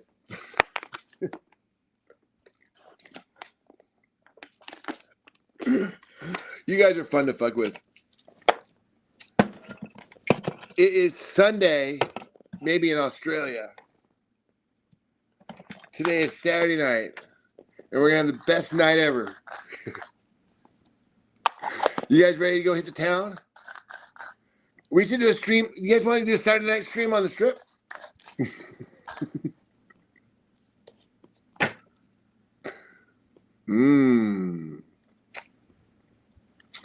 Hey, how many people are in the stream right now? I want to know when to shut down. How many people are here? Can somebody give me a number? I'm about to, because I not the thing, but I mean, there's a time when the show's got to end, and that's usually when the people start to walk out the door. Yeah, Sin City is a streaming town. I guess about 70. Okay, it's getting down there. 72. Okay, 70s. All right. Let me know when it drops below 50. I use the StreamYard app. I can never see it. I can't see shit on these things. Joe Mama. That's right, buddy. Brass, although I found out these aren't actually brass, it's just metal. But brass, not glass. I think brass might actually melt if you put a thing. I don't know. I think it's softer. Didn't even know what day it was. No wonder he's what? No wonder he lets good wife get plowed. She's a good wife. Or maybe she lets me get stoned because she gets plowed. Do you ever think about that? She lets me do shit. You guys act like I'm letting her doing stuff. I mean, if I want to do something, I gotta ask her. Have you guys ever been married? I'm just curious. You don't sound like you've ever been married. In a relationship, as Joy's pointing out, the guy does not call the fucking shots at that point. No, man, it's the mom. It's the mom is the one that runs the show.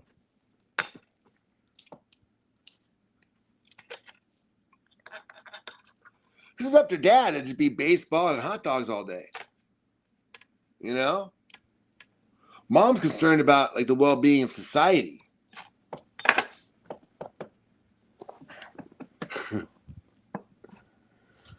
Hey, thanks, CCCG. A lot of people underrate me, but whatever. I used to really give a fart about what people thought, but then I realized that that just led me down a really bad road. You haven't been married. I haven't been married. Well, you see, a lot of people, in your sense, you consider like if your marriage is based upon sex, which a lot of it is. In other words, like you hold it out. You wait 10 dates or whatever. That was a special thing with this that you shared between each other. Well, where we came from and the place where we were at, I mean, it was just a different environment. There was no that was just a different. So our bond is based upon something else, something other than sex that can't be broken up by something as simple as like a fling or a flirt.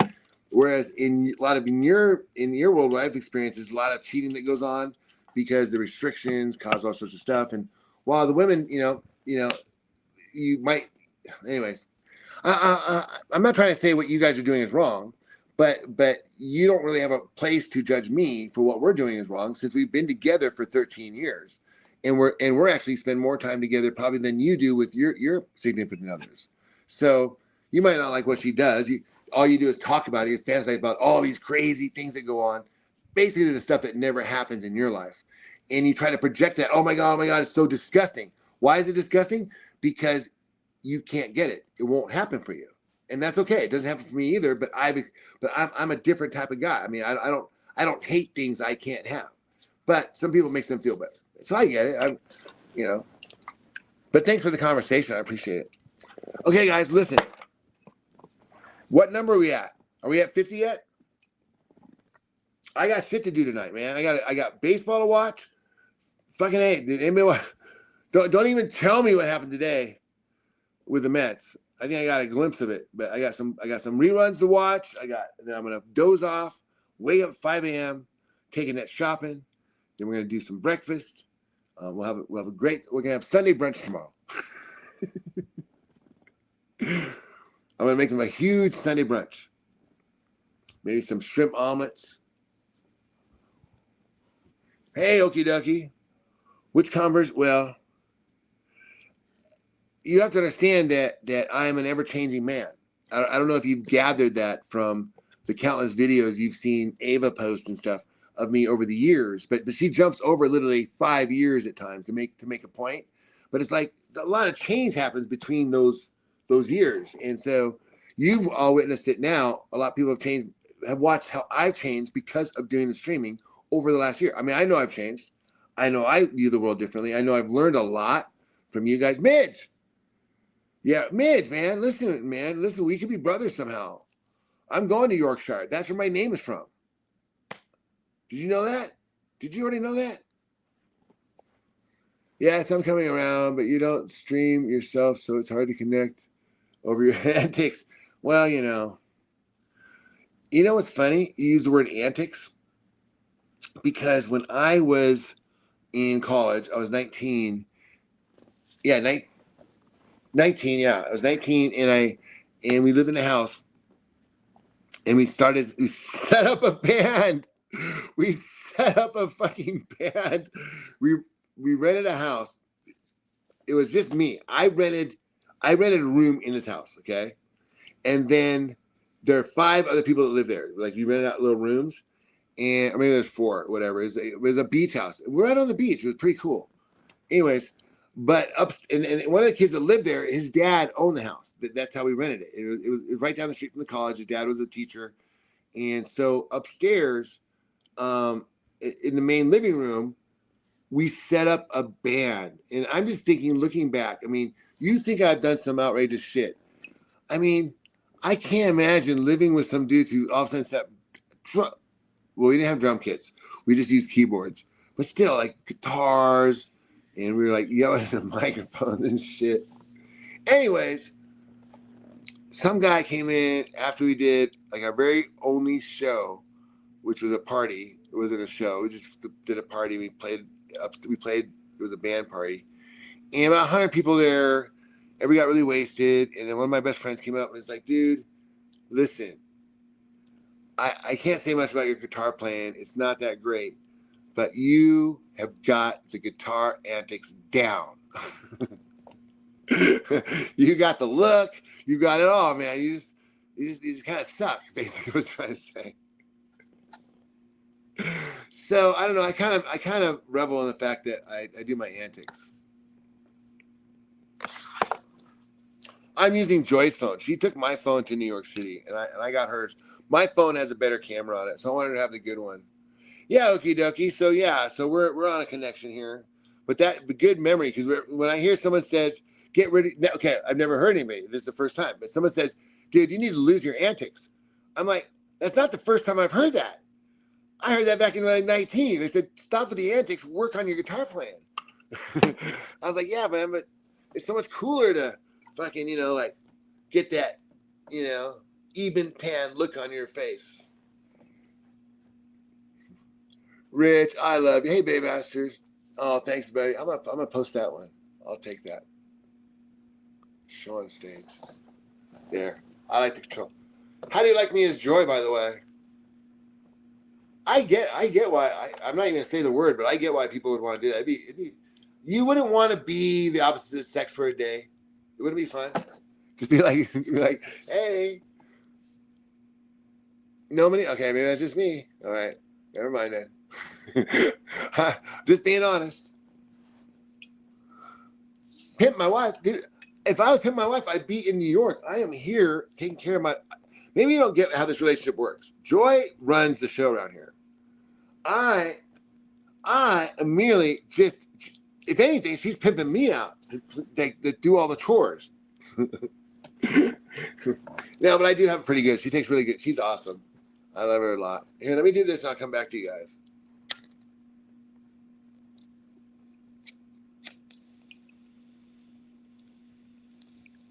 Well, Midge wrote something. I was here, Midge said.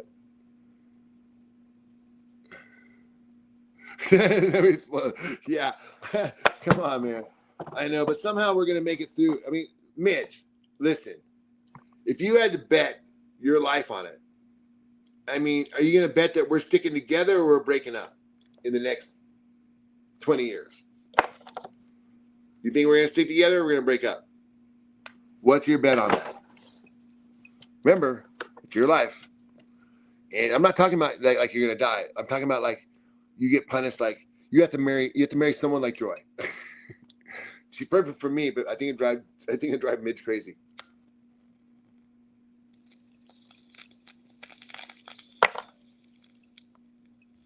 Are we at 50 yet? Yeah, we'll never split, man. It's kind of weird though. That's why I feel like Midge, you and I. Let me ask you a question, Midge. Do you think you and I will ever split? Yeah, I don't think so either. I think as long as I stream, as long as you can get to a phone, you're gonna be here.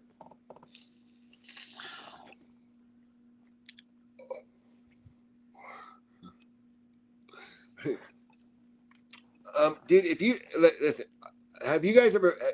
Okay, I have met the real pimps. I've met the real killers, and that's one of the things that I wanted to do in my life was to explore something that never been explored. Not particularly that, but the underworld is where I ended up. And I'll tell you right now, I don't know what you guys are talking. You're just kind of blasting. You know, you're kind of labeling me with something that doesn't really bother me, but it's just inaccurate. It's just inaccurate. Hold on, I need to finish this.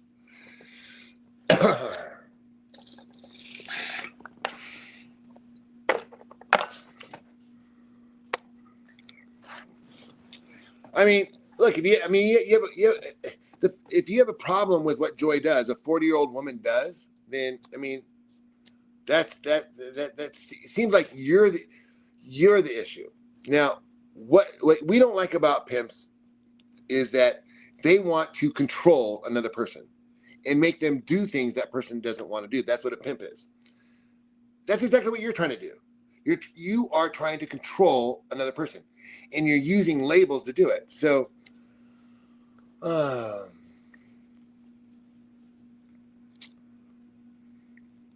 like a 50s TV pimp. It was weird. What was? I missed it, C-Wag. Once a pimp called me and my brother Amish. My brother freaked and made him apologize with his ladies watching. Right, man. See that dude was in control of the situation. I'm not sure I could pull that shit off. That's pretty funny though. How many ladies do you have?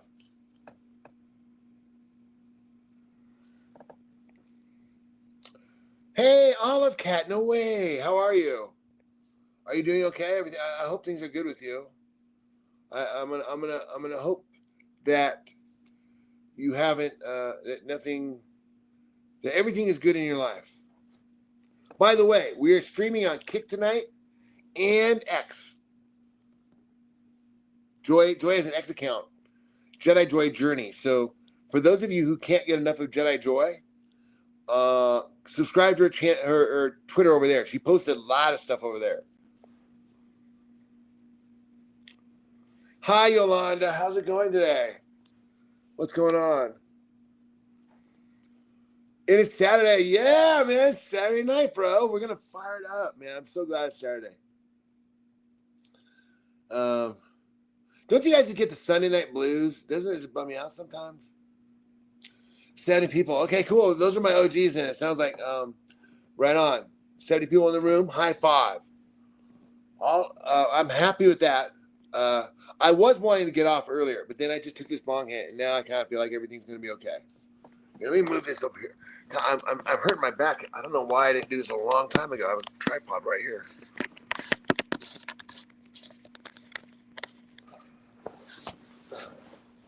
Let me see if Joy made it back okay.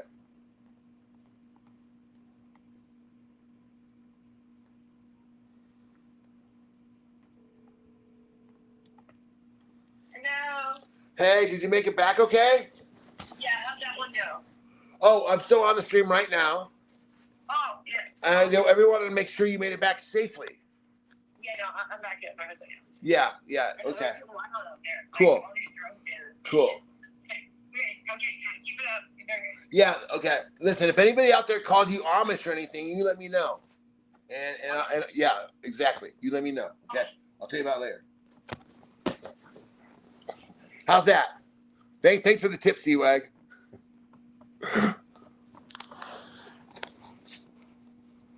We do care a lot. We do care a lot.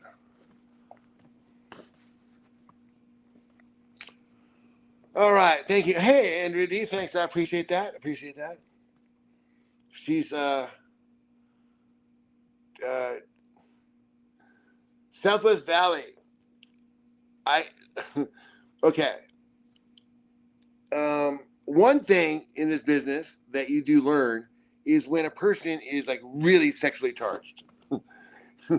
And you're giving that vibe off, and and if it's too much, it's a person that like, okay, that you like would not want, like, okay, whatever, yeah, you know what I mean? It's like you're projecting what's going on in your head. It's a little bit creepy. I look like Stephen Ogg. Who's Stephen Ogg?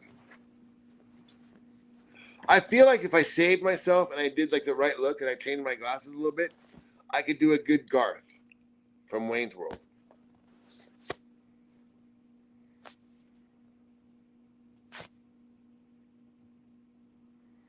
The LGBT. Hey, Diddy, what's up?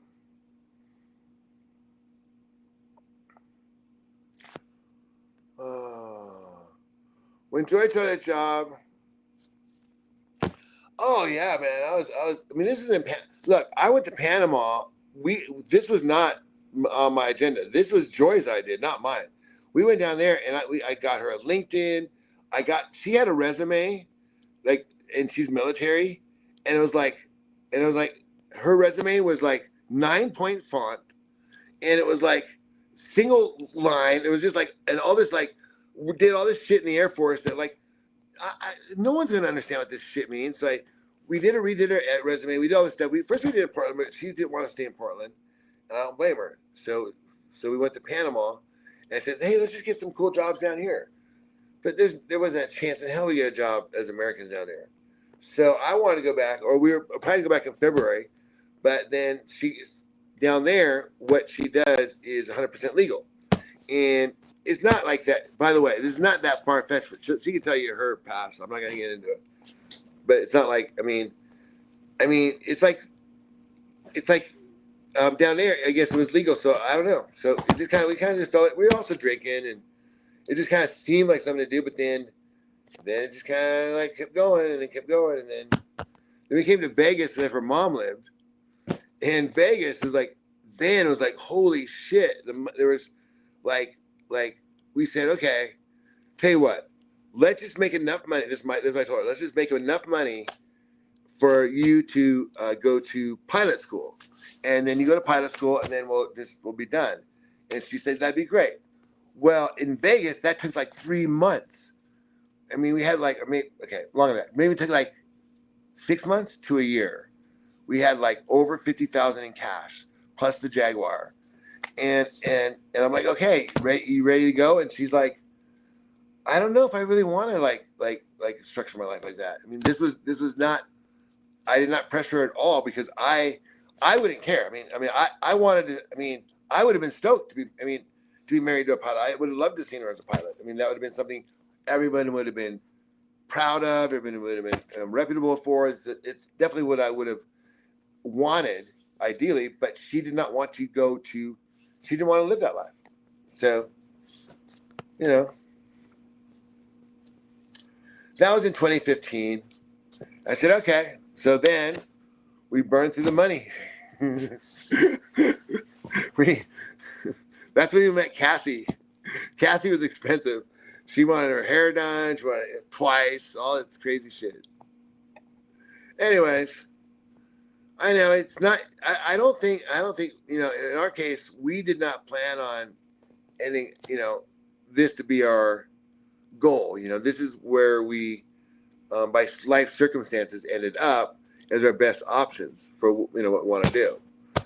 And starting out, and really, if we hadn't gone to Panama, I would probably say, you know, I don't know. It's hard to, I don't know if it would have happened, because Panama is so different. I mean, it was legal. I mean, so she met girls, they talk about it. It was just like, it was just different. It's so weird because Panama it's so Catholic, you know. Are you always going to be a cuck? Well, I mean, it might seem like a cuck to you, but it's like at my age where I'm at, I mean, it's like okay. When you're like in your 20s to 40s, right? As a male, you're very driven, you know, like I mean, you get really triggered by sex. I mean, it's like really is a drive, like my bunny. But from like 40 to 60, what I found was that it's not that I can't. It's just that, like, you know, I mean, you've kind of seen it and done it. So it's like, it's not that it's bad, but it's just that it's not like, oh my God, oh my God, oh my God. It's like, I mean, have you ever talked to it like to somebody that can't stop staring at your boobs? You know what I mean? It's like, okay, dude, I get it. But it's like, they can't help it because they're so sexually charged. Well, it's like, I mean, you just get to a different phase where it's just not the thing, you know. Will your phone run out of battery? Yes, eventually it will, CC. Are you in prison? I think we all are. And I've been working to emancipate myself from this sort of mental slavery I've found myself in. Joe Mama, happy ain't hating. Happy hoes ain't happy. Catch you later, bitch. Okay, yeah, right on, bro. Damn, Gabrielle, right on, man. Have fun, man. You're gonna be busy tonight. Saturday night at the dance. I didn't know they did Diamond Cabaret I didn't know they did Industry Night on Saturdays. That's cool. Check out Denver. Really progressive. They're gonna lose a lot of money. Someone should let them know. Maybe switch it to Sunday. This 316. Oh.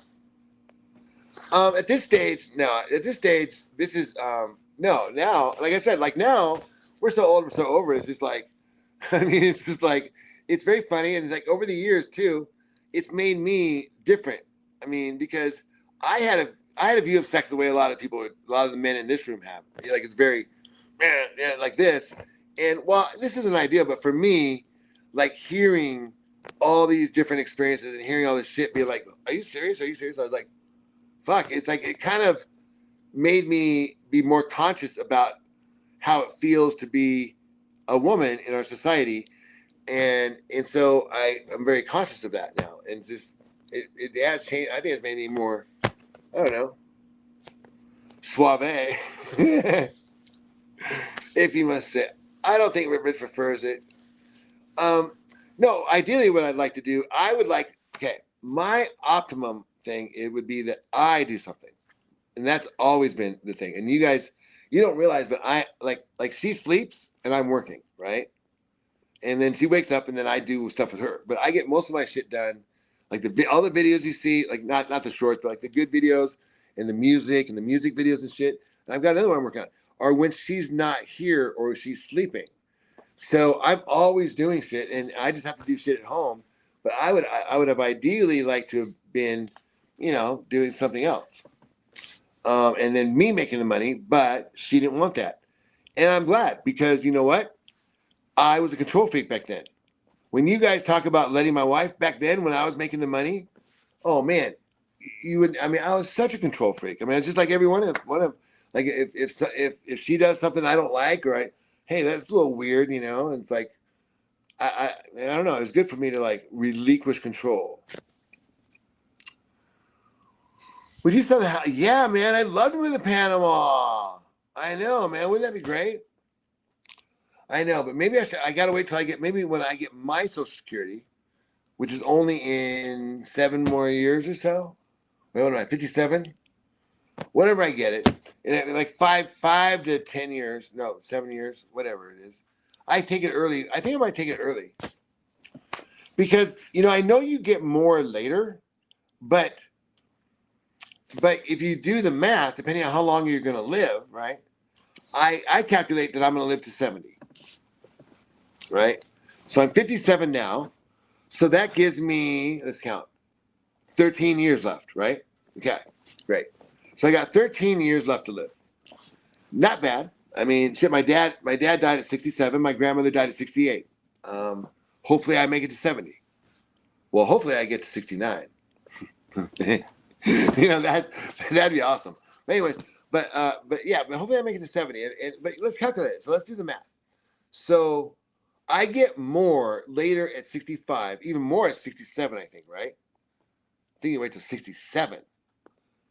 Okay, but if I wait to 67 to get the max, I'm only getting checks from 67 to 70 for 3 years.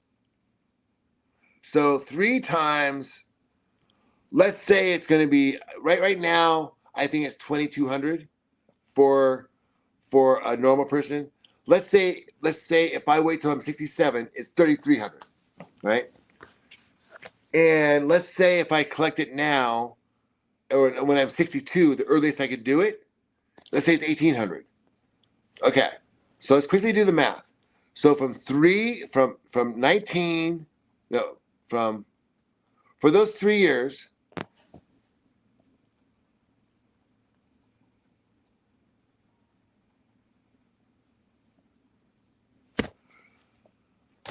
so for those 3 years, I would make at $3,000 a month. That's about $36,000 a year. Times that by 3 years, that's about 105,000, 109,000, something like that, 108,000. Okay, I would get 108,000 during that time. Now, if I collect money from 62, let's say it's 1,800 a month. Well, let's see. So that's going to be 18,000. Add that 36. So 18,000 plus. That's going to be like $21,000 a year. Okay, so for 8 years, 8 times 21,000. So 8 times 20 is 200. So that'd be $208,000 that I would get over that 10 years. So that's $208,000 from 62 to 70. Now, if I was greedy and said, I'm going to wait till I'm 67 because I want to get $3,000 a month. You don't get any payments till 67, but then, I'm getting my $3,000 a month. And then, you're like flexing in front of me at 1,800. We both die at 70. Now, I got $200,000 from the U.S. government. You got $100,000. Now, when we're up in heaven, who's laughing?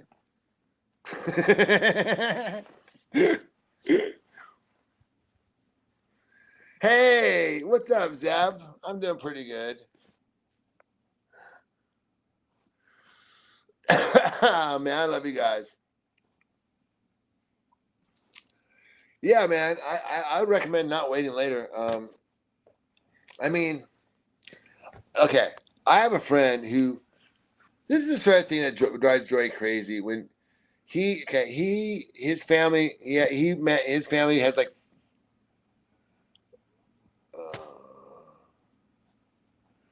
you're aggressively jerking it? Really? What does that mean exactly? I'm not familiar with this Gen Z talk. What does jerking it mean?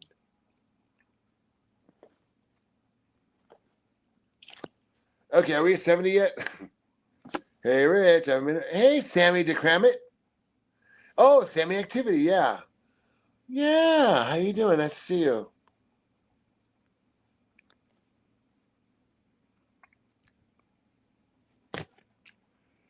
Yeah.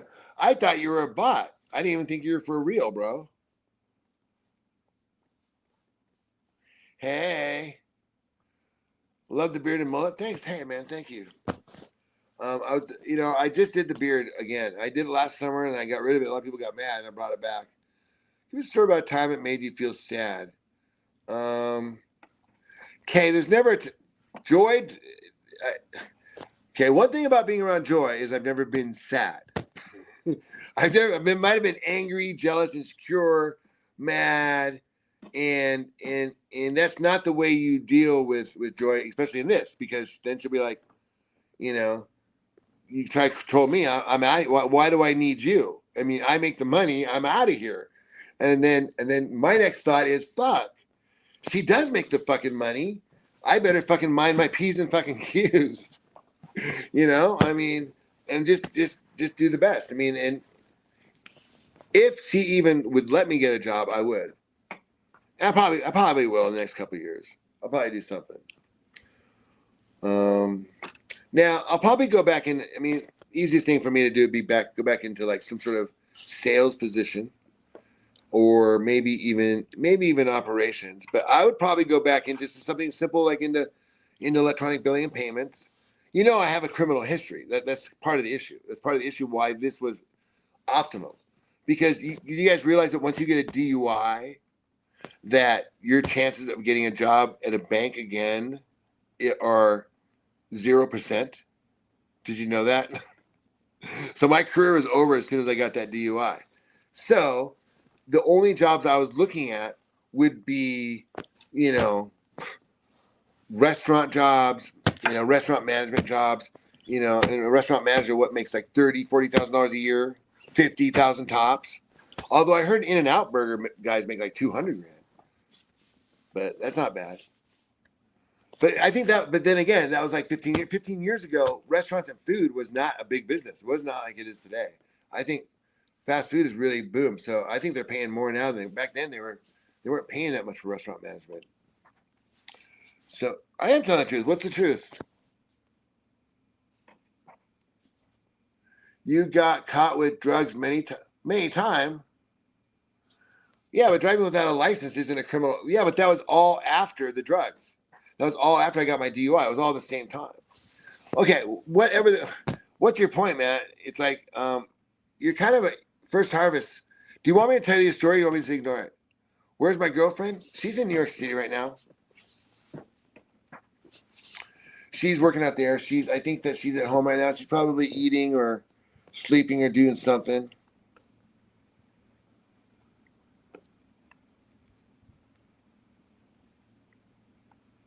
It's all gonna blow. It's a virus. It's a flu. Do you guys? Okay. All right. I'm actually a biologist. That was my. I'm not a biologist. So, I know a little bit about. I have a biology degree. And I know a little bit what a virus is, and this is why everyone freaks out about it. Because a virus is what, as humans, scientists consider is a non-living entity. I'm going on. That's a video from like 5 years ago.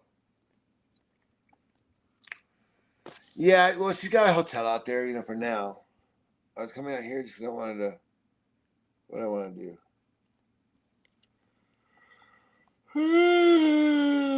Yeah. Rich, you look way healthier there. Well, I mean, that was like a half a decade ago. I mean, it could also be, I mean, time has a way of making a patient look older. You know that, right? Are you, Andrea D? You guys, you see, that's the thing. When you guys are like looking at videos, I mean, you guys are like jumping around like 10, 12 years of footage. No one has the amount of footage I have online. Nobody does. We have more footage my time span. I mean, just because that was my goal, was to document everything. the good, the bad, and the ugly. You had way more weight on you. I did? Oh, yeah, I was chubby then. Right. Yeah, my blood pressure was also way out of whack, too. You know?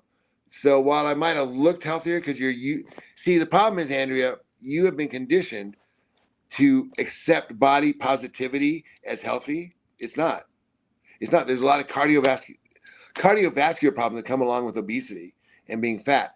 So even though you might think that looks healthier, the vitals would tell you something the opposite.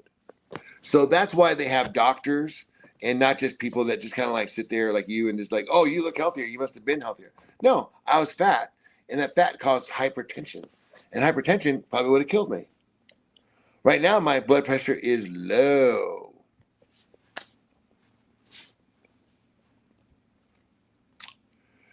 I was full of shit. Well, mostly full of gluten and candida. And once I started pooping that stuff out, I started feeling hell of a lot better. Oh yeah, that's why I came on here. Needed to see. Okay, we're at 56. We're at 56. Not bad.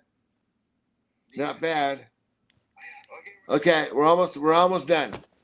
Tell you what, we're either below 50 or get 100 likes, and we'll end it. Okay. So hit the likes for me real quick, and we'll call it a night. We'll come on tomorrow. The Homelanders is fantasizing about Joy right now. That's fine, man. If I could figure out a way to charge you $0.25 for that, I'd be a millionaire. Drink more water. Yeah, water does bring blood pressure. That's all I drink is water. Can't remember. Yeah, I was just drinking water back then though, but hadn't fully kicked in. I think being overweight really makes your blood pressure go up. Have you seen correlation between carnivore diet and yeah, man, I never get sick. And I've heard that too. I think it more has to do with getting rid of the bread. I think gluten and bread, I think, has brought a lot of ailments to our society.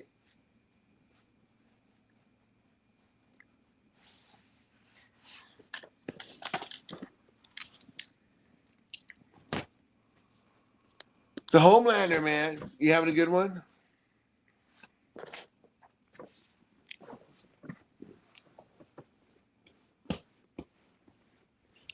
The last call train. I know. Send Brittany Grenier back to Russia. Is that the one that got busted with the weed?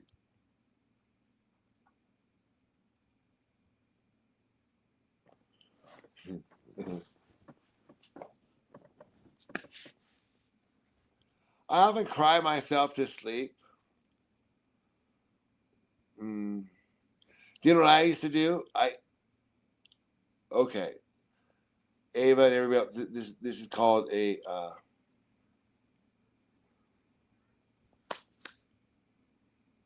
and that's really good. I think she's gonna sleep in today. We've been hanging out.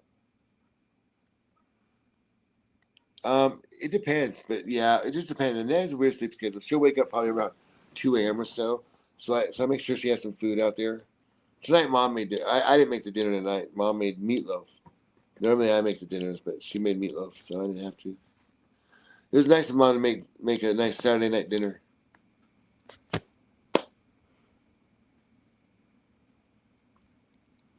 You'd rather see Joy?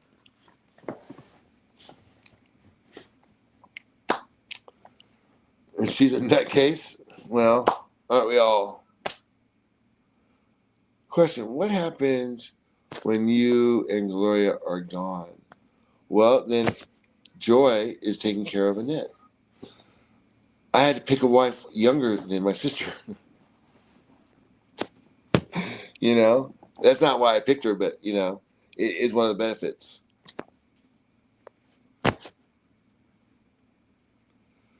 Bro looking like Dead Island character? Oh, shit. As long as I don't look like a Texas cheerleader.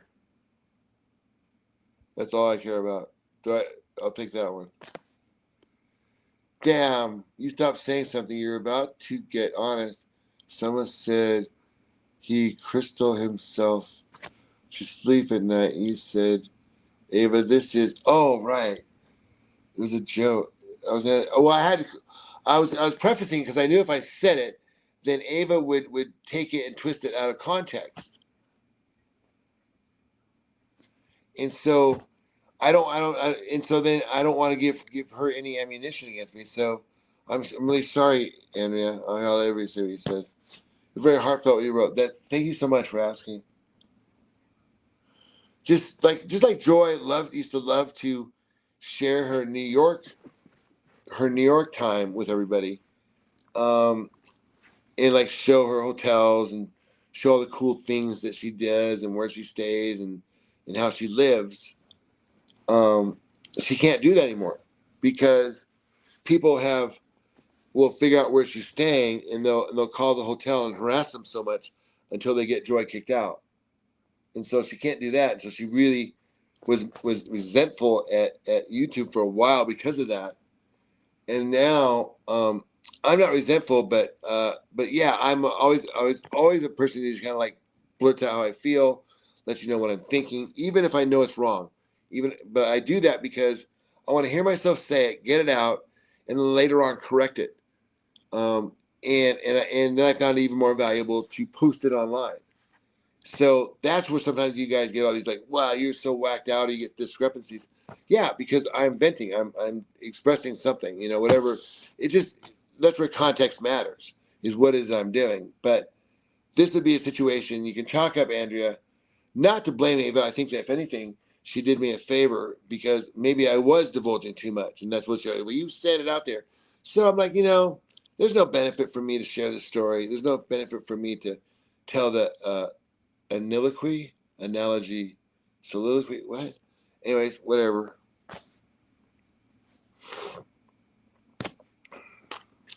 Hey, what does that say? What's all the void? What's with all the Y's?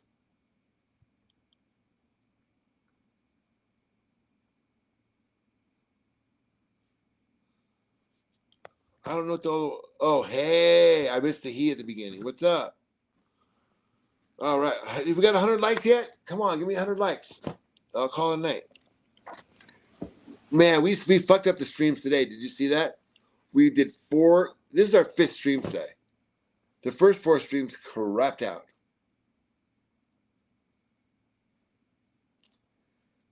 Man, I don't think I can get more stoned than this. I think I judge too much. Hey man, I judge people all the time too. Listen, that's it's normal to judge people. But what makes us different is when we acknowledge we're judging people and we acknowledge that doesn't matter what the other person was doing. At the end of the day, I'm judging them. That's fucked up of me, and I've done that. And sometimes I feel like, well, the reason why we're out here is because I've experienced that and been humbled by that. I feel like whatever, God put me out here to the point where it's like, okay, maybe I'm here for people to realize like they shouldn't judge others. So that's why I don't really worry, because sometimes I feel like the more you guys judge me, I feel like that God's trying to teach you a lesson, being like, don't judge people because we're going to make it work out for them. And if it doesn't work out, then it doesn't work out, but you still shouldn't judge anyways, right? But I don't know. They're all still here. I think that, look, we've been around for a year. We pretty much tell the same story every day. We pretty much get in the same arguments with people every day. I mean, there's not a lot of new things that we can say. I mean, it's like they can call Joy a hoe. They can call me a pimp. They can say I'm a liar. Say Joy's a liar. But it's just that's pretty much all it is. And so maybe after a year of it, they're like, yeah, whatever. And it's like they know I don't really care. There's only a few times we even need to delete messages anymore, because I mean we used to be so sensitive about everything.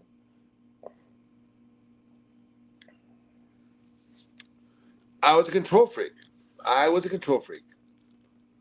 I'll own that. No, but they're all still good. They pop in here. Good to see you though, Okie dokie. You have been away.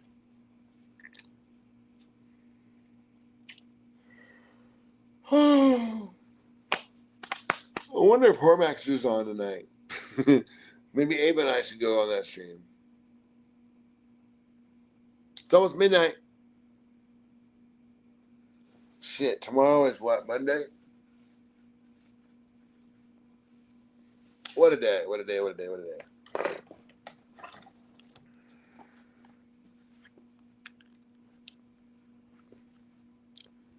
I saw Joy kind of lost it about Ruby for some reason. She said some pretty mean stuff.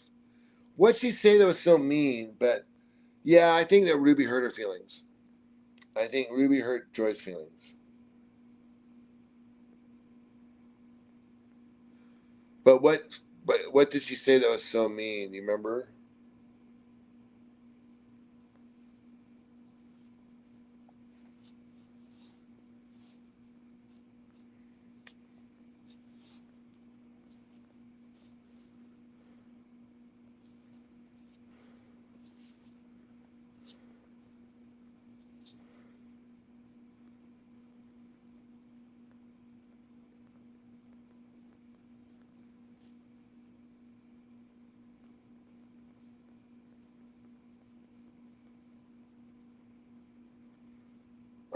I haven't seen Joy specifically lash out like that. Who was judging her based on?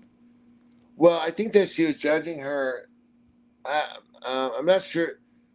I don't know why they got on this methadone thing. I don't know where that came down.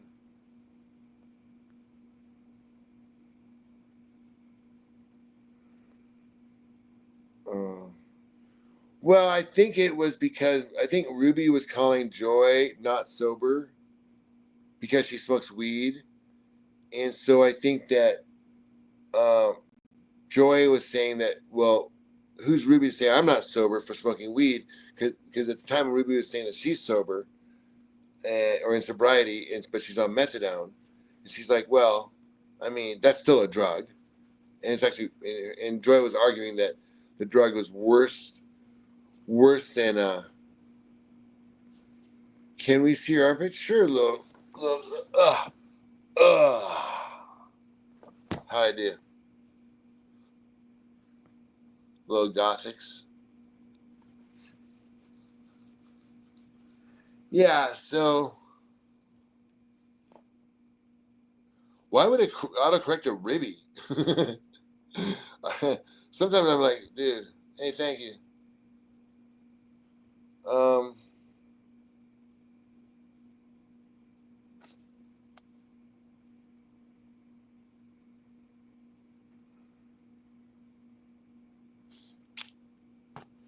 yeah, so I think that Joy just had her little feelers hurt. That's it. Okay, guys, listen, I had a great night streaming. I hope you're all doing good. We'll be back tomorrow.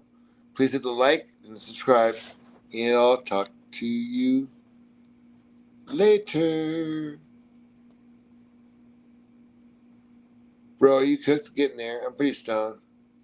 All right, Andrea, thanks for being such interest in our story. We really appreciate you, even the harsh comments, because, like I said, this process changes us. And, where it goes, it goes. And Joy right now, Joy is happy. And she's in New York. And when I met her, she wasn't happy. So I'll take that. You know what I mean? I'm not saying it's perfect. I'm not saying everybody should do what we're doing. I'm not saying this is textbook. I'm just sharing our actually unique experience for what is working for us. And so far it's working for us. And hopefully you guys want it to work for us. I mean, I don't know why. I get the sense a lot of people want it to fail because they don't like that we do something that's, well, obscure and off the beaten path. Well, I'm just trying to do the best, but I also try to make it interesting too now, because I felt like, a lot of the stuff. I mean, if I would have stayed down any of the paths that I had, then everything you guys would be like, oh yeah, I'd have respect just from my title. Okay, right now the only thing that I can get respect from is from just me being me, and that's it. Do you take Adderall, bro? No, you got some? I watched her smoke crack with Hoteless Lady. That's cool. I haven't seen that one.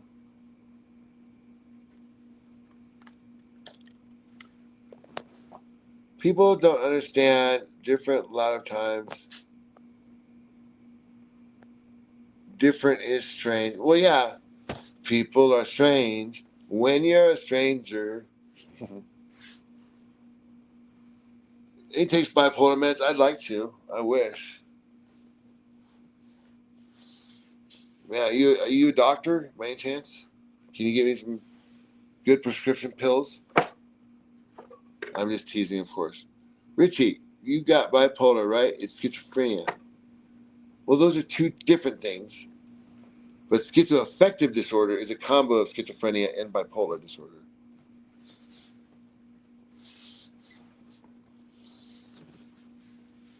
What is wrong with you, bro? What's wrong with all of us, man?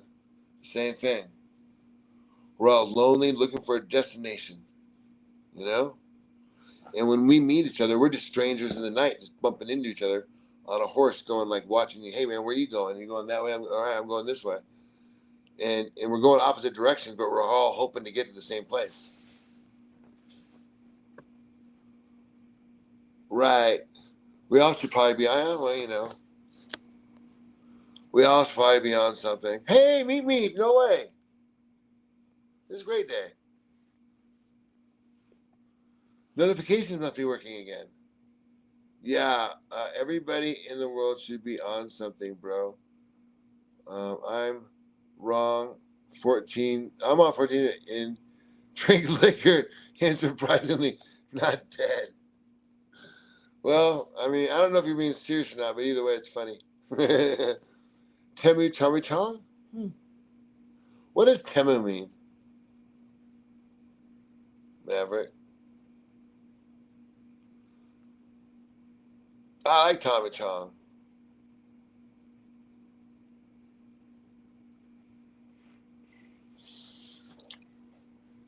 Xanax, Percocet.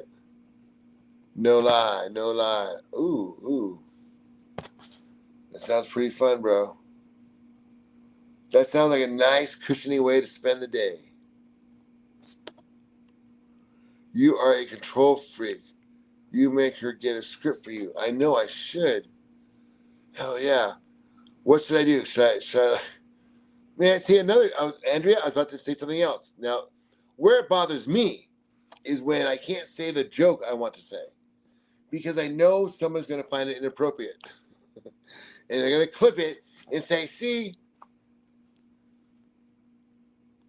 Tim, but I want to make fun of of them. So like they're saying they make these projections about me, and then I want to joke around. I want to own their projection, and then I want to like say, oh yeah, well this is what da da da, and then they're gonna like see, then they're gonna like be like that's proof. And I'm like, no, I'm just making a joke of sarcasm here, and so I have to hold it back. Temu, it's like a cheap version to the Chinese-made version. Yeah, man. I used to get the Temu Robert Downey Jr. a lot, but not as much today. Ethan, hey, can you give me a shout out? You're trying to grow your channel? Oh, that's so sweet. Hey, guys. Let's see if we can get him a subscriber today. See if one person can click on his name and subscribe. Or her. I don't know if it's him or her. I can't. Ethanomics. I'm thinking his name is Ethan.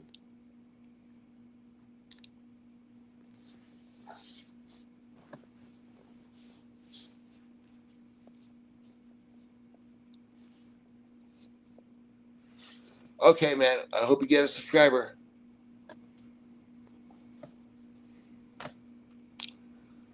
Gloria's doing great. Thank you for asking. My wife okay? She's doing great.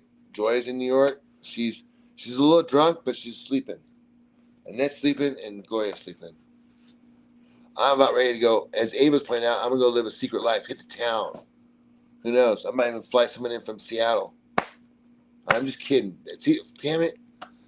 I didn't think that's that bad, but I feel like that's going to get clipped too and get weird. I was throwing a joke back at her from earlier. I'll give you a sub. Hey, thanks, Andrea D. Yeah, give him a sub. For her. Are you going to write about the pimp game? Unfortunately, I can't. Because I'm not really in the game. If I did, like, do you know how many pimps would call me out and just say I'm just a sucker fake? You know what I mean? They'd be like, that. Because the pimp's got to be able to he's got to have. He's like a manager. I don't run the show around here. I get the benefits of it. Like you might think it looks like that because I'm kicking back, but honestly, Snoop Dogg. He'll tell you it ain't easy. It's like he's not like it sounds like it'd be easy, but imagine having to do all that. Imagine they're very, very busy. Listen, I'm just talking real facts here. I'm not trying to. I know it's kind of disgusting, in your world, in your mind, you're like, oh my god, it's so gross, ew. But it's like there are two things that are always disgusting: fucking rockers, worst year in modern history. They can't even fill the stadium. 10% tickets are cheap. Oh, Jesus, they're gonna get sold, aren't they? They're gonna sell them, aren't they? They have somebody's got to buy them. Shit, Brock re-signed up. Thanks, Brock. Trying to keep a bunch of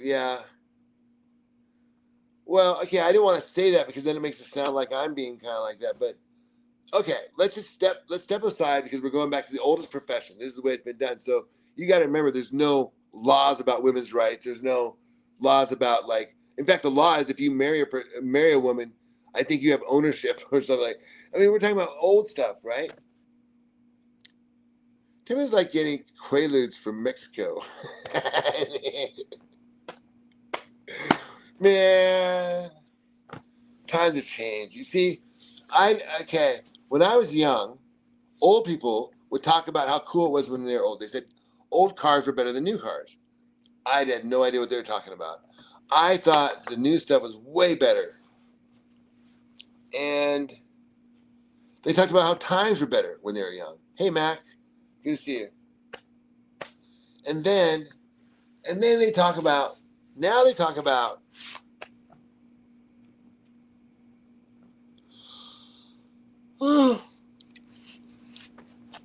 know. It's no big deal. It's just, I'm pretty good at those is taking photos and the marketing. That's, just like, it's pretty technical these days. It's like you have to be able to know how to be on the internet, and they're very, very, those companies are fucking expensive, and they're very strict, extreme. Those are the pips. Those guys, they'll just kick you off for no reason.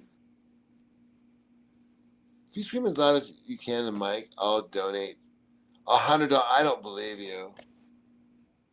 Because that doesn't seem something that's worth $100. You farted? Dude, I farted the other night at the same time. It was funny. I did the same thing. Someone else farted, but I farted at the same time, and then they said something like that. I wasn't on stream. I was watching the stream. It's funny. Oh, thanks.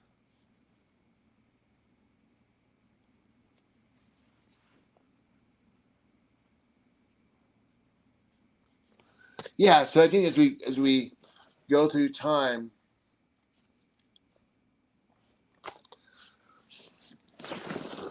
what I've noticed is that governments have a lot of control, and the older the government, the more control they have of their subjects. Like Asia is older than Europe, and Asia is fully communist. I would say that's more control over Europe that's socialist, because Europe came later, and then America and the Western world came later than Europe. So we're not socialist, but we're democratic. Okay, so we're not that old. Now the oldest one is communist. But the point is that as we move forward, we're all moving more towards more governmental control. And so when old timers talk about how it was cool in the old days, it's most likely they talk about more freedoms. Even though that some of the stuff was like, it's like it sucks that you have to put a seatbelt on, but it makes sense. But back in the day, you didn't have to. Like the government wasn't in your car. China and future America, probably. This isn't a social studies class? Well, it kind of is.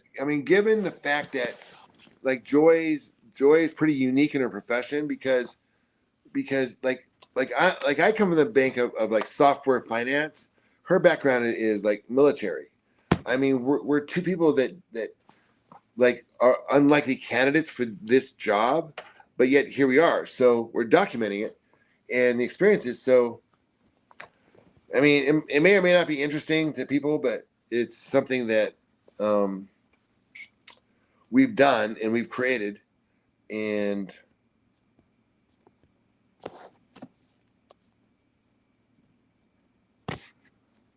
right, wearing a seatbelt is probably good for us, but it was way better when.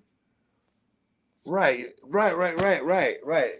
Well, and then right, and then the other thing was because what happened was, and these aren't bad things, but we started saying, "Gosh, it's a lot safer to put people in bucket seats." In fact, bench seats are very unsafe because you just had that little strap. I mean, come on, that's not going to save you. But bench seats in a car were cool AF. Am I right? And I remember we had a car with the bench seats and everything. And all I wanted was a new car with the bucket seats. And there's just something about having a couch in your car, you know, with no seat belts required.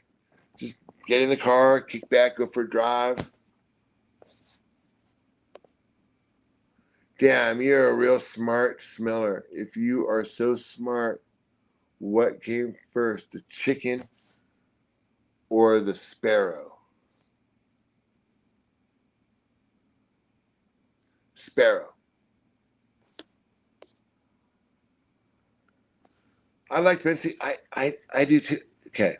We had all of that shit. My dad was all about, he wasn't about modern shit. Had a hardware store. I was a software sales guy. I ended up in New York City. I wanted all high tech stuff. He had all old stuff. I mean, I wish I had this stuff right now. I could show. He had a 1943 tractor.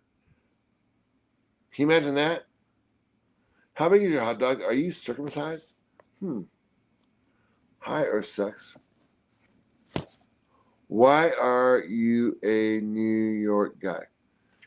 Well, I live there, and New York's fast paced, a lot of money, like go go go. You know, hardware store guys are very mellow, very chill. Um, you know, you're not out to make like $1 million a year. You just want to basically make ends meet.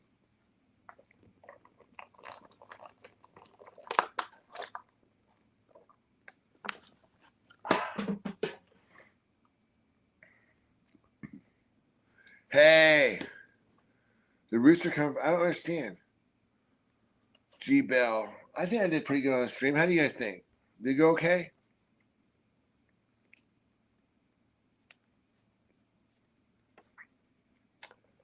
What New York City? Hey, what's up? Andrea, I agree with you 100% on cars. My husband has. Wait a minute.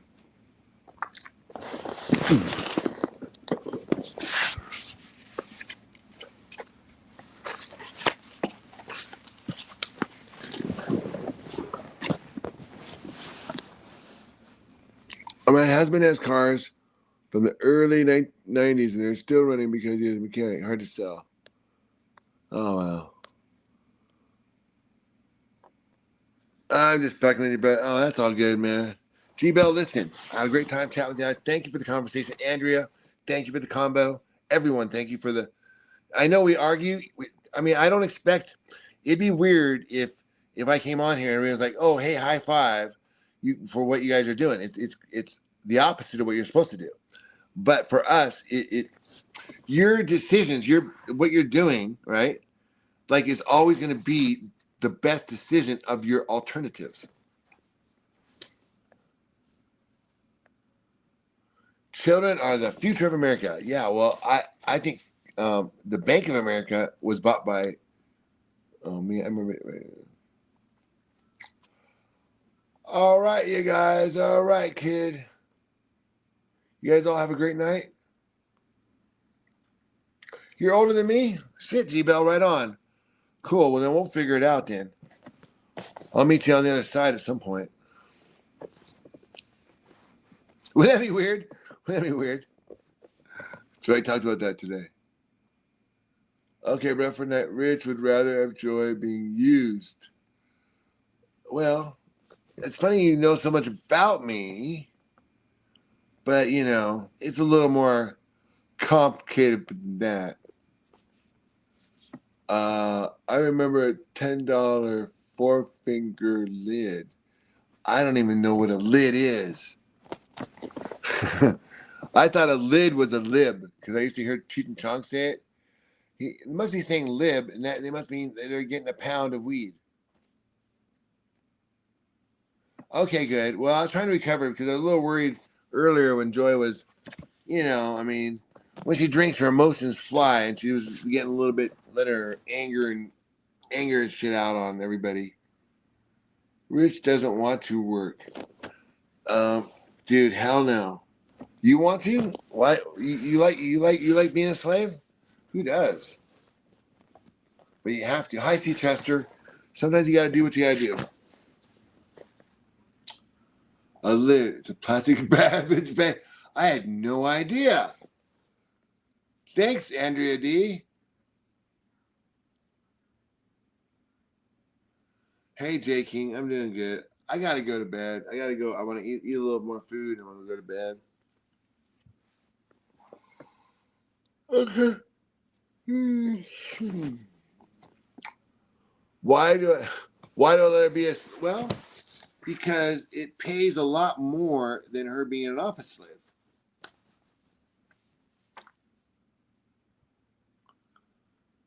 But again, it's not a let thing. I think you're asking like why it was okay. I don't know. Go to bed, bro. I'm looking like Doc Brown. That's I actually saw that guy. He's cool. Man, do a backflip. Okay, I gotta go to bed. Good night. Brand new day, y'all. Turn me up a little bit. Yeah, turn it up and talk loud. Little do you know you're gonna hear this one. Sun shining. Yo. I don't hate players. I don't love the game. I'm a shot clock, way above the game. Be point blank with you, the game. I got all this work on me. I ain't come for play. You can show the little shorties how you pump and dance. The dog. Not to death. I'm not impressed. I'm not amused. I'm not confused. I'm not to do. I'm a grown man business. I'm not in school. Put your hand down, youngin'. This is not for you. On my jail, my beats with the Kanye, yo. Your name on the market, your name off the payroll. Style fresh Like I'm still a Dayo, and it's been like that since the day, yo. On more time than a Rollie or Seiko. Step on deck, you're